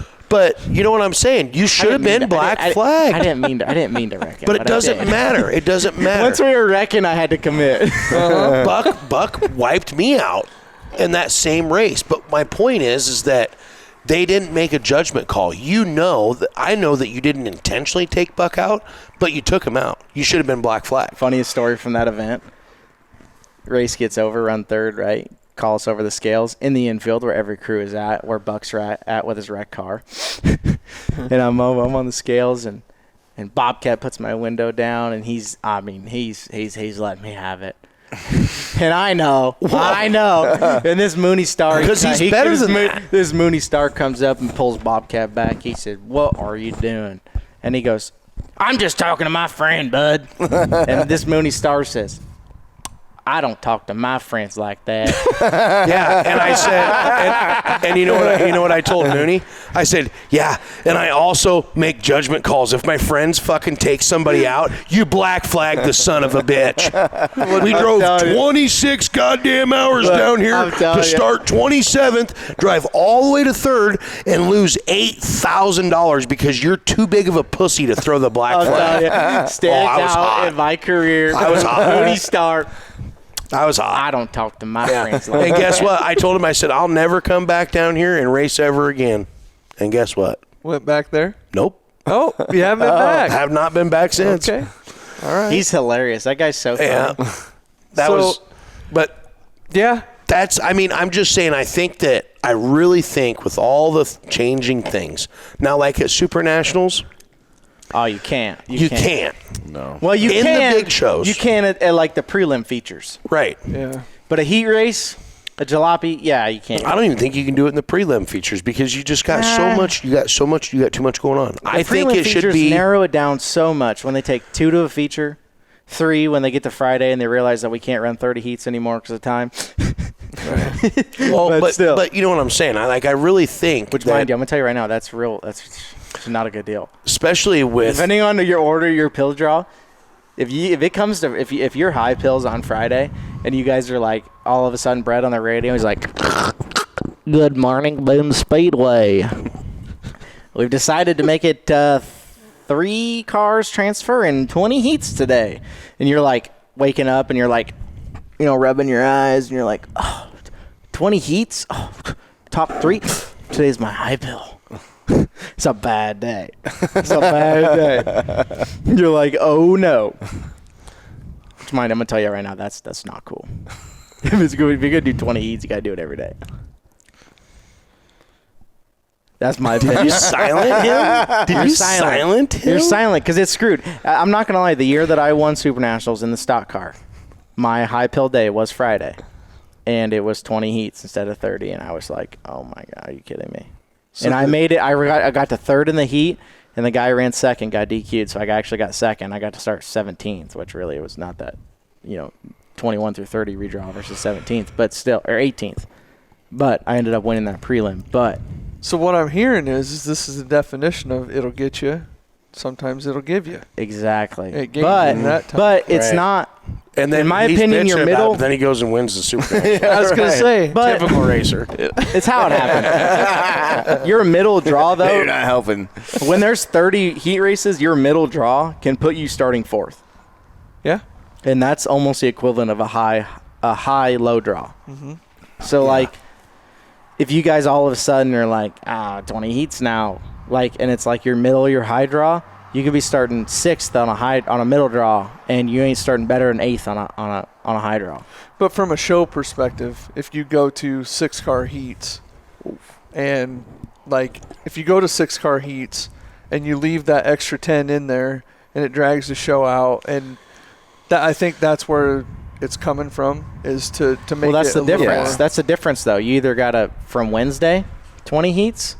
You can't do Wednesday, Thursday, 20 heats. Friday do 30, or Wednesday, Vice Thursday versa. do 30, 30 and then- Friday do 20. In my opinion, you can't do that because even if it's your middle draw, like I said, come Friday, your middle draw can put you starting 6th. Mm-hmm. When it's like, oh, I still have my middle draw tomorrow, I could still maybe start 4th if I draw low. No.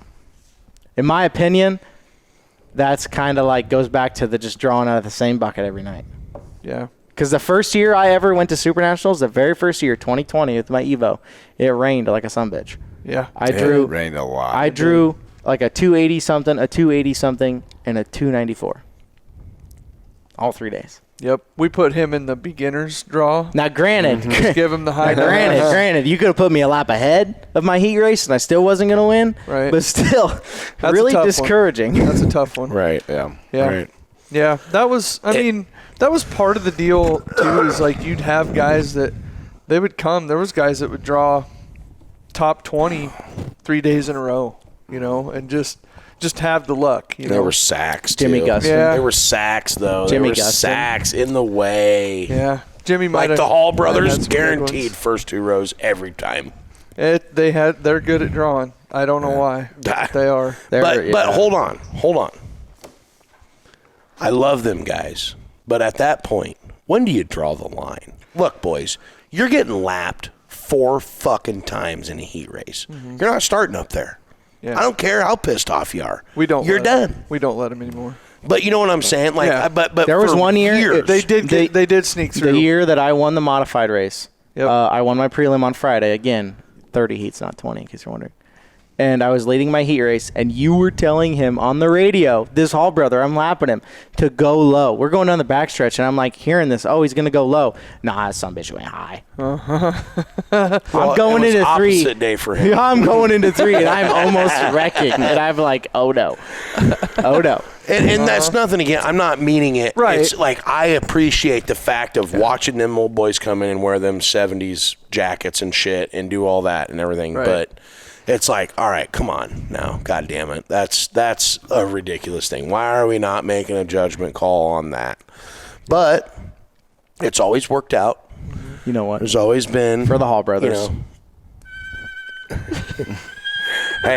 You know, hey, it's going to be a sad year the first year that they don't make it to Super Nationals because everybody expects it. Exactly. Run your mouth. To see them, Bump your gums. for real. for sure.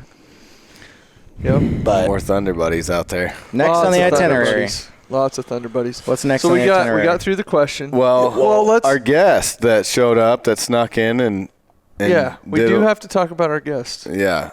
Yeah, he showed up because it is the week of the Frostbusters. it is. I was Yes. really surprised. I thought it was because it was free food.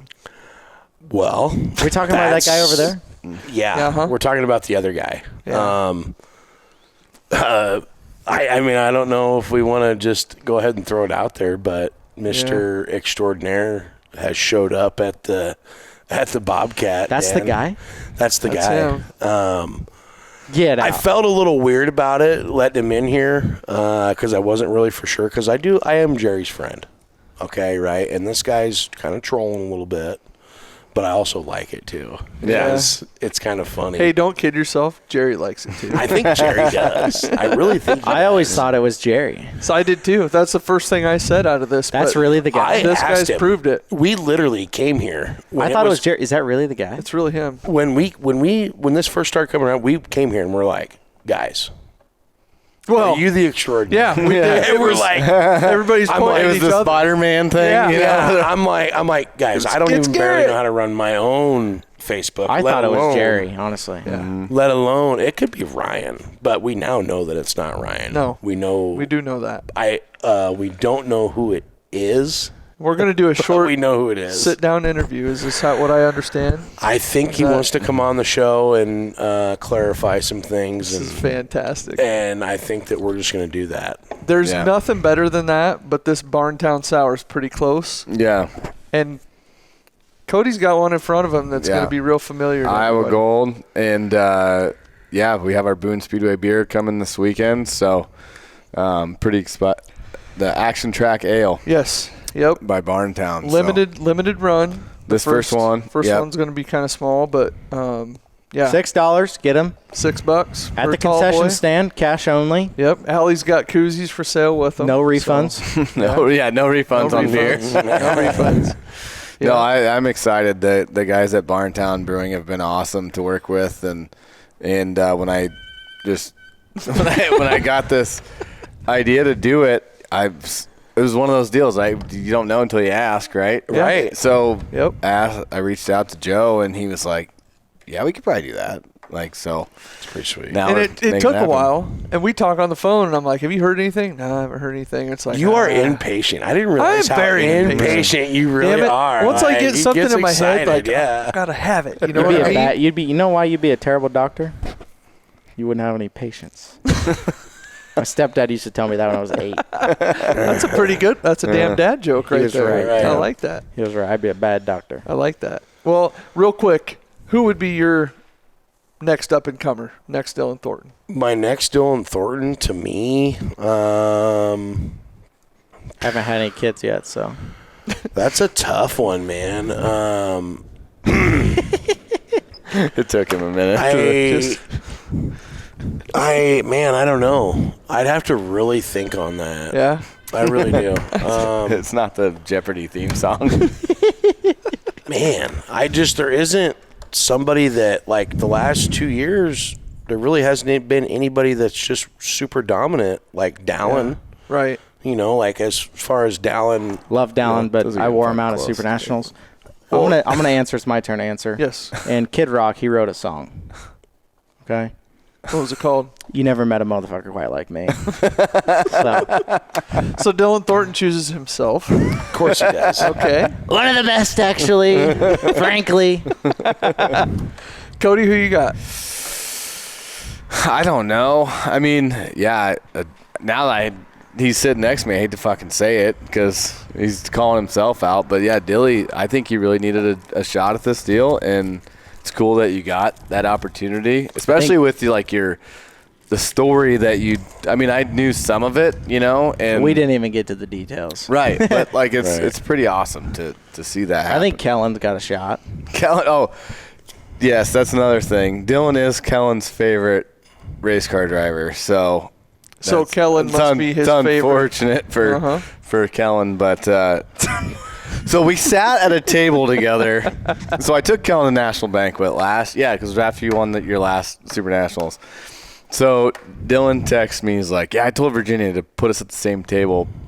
And I didn't know anybody else that was going. I mean, it's like a bunch of guys that like ran third in points at like East Moline. Right. You're like, I don't know anybody here.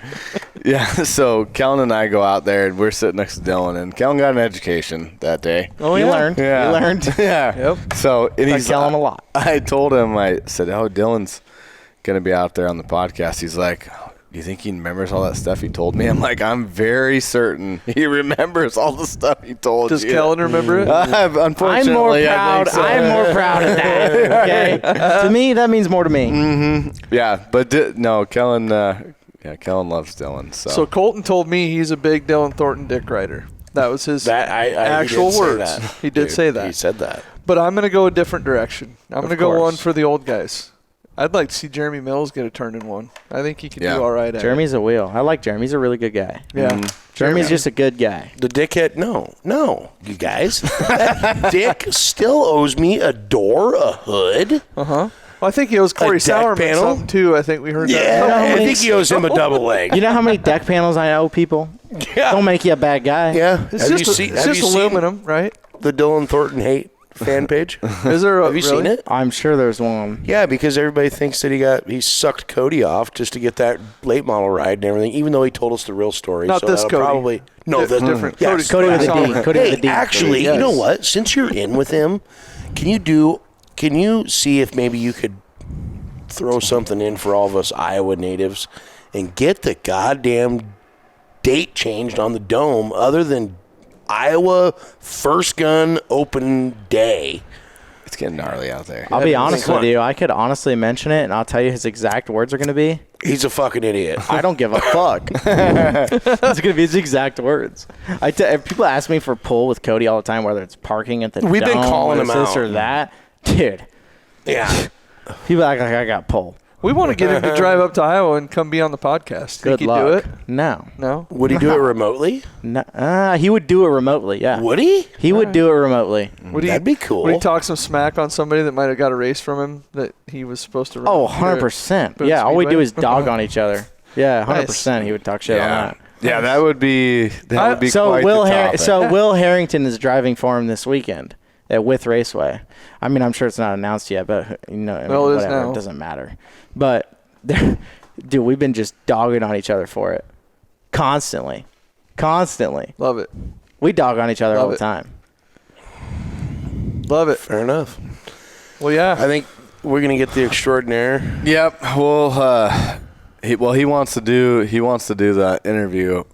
Like a closed session, kind of. Yeah, Kind of like a 60 minutes. Yeah, we'll splice it in. Have G splice it in, but What is this, like a Chris Hansen? Kind of. it could be. Yeah. Yeah. I don't know that it's a complete setup deal like the old. Sit on the bar stool over there. Yeah. You want some pizza? What you got in your backpack there? Yeah. But so from our perspective, should we wrap this up and then we'll Probably. throw in the Episode 27. Extraordinary wants a separate. He doesn't want to be on the show. Look, episode 27 coming to an end at 38 minutes right here. Yep. Yeah, we'd have to.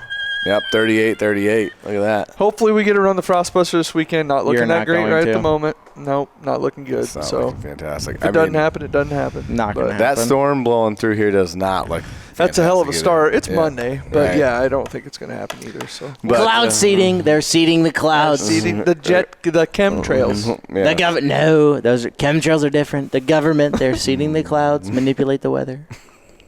Well, we made it to 39. Yeah, I can't follow that. But hey, I'm not joking. Cloud seeding is real. I'm sure it is. I know it is in Japan. Dylan also thinks that the world is flat, not round. Oh, no. I think it's triangular shaped. I don't think it's flat around. I'm just telling you, cloud seeding is real. Jeffrey Epstein is alive on TikTok. It's Palm Beach Pete. Some of the most famous world leaders are reincarnated over and over and over again, and they get younger. we're going off the rails here. This is my kind of rails, though. I want to see how far he's going to go. P. Diddy is also alive. Hey, out of jail. Okay, so because he's on the TikTok as well. But I'm telling you, Palm Beach Pete, that's the biggest one of all of them. That is Jeffrey Epstein.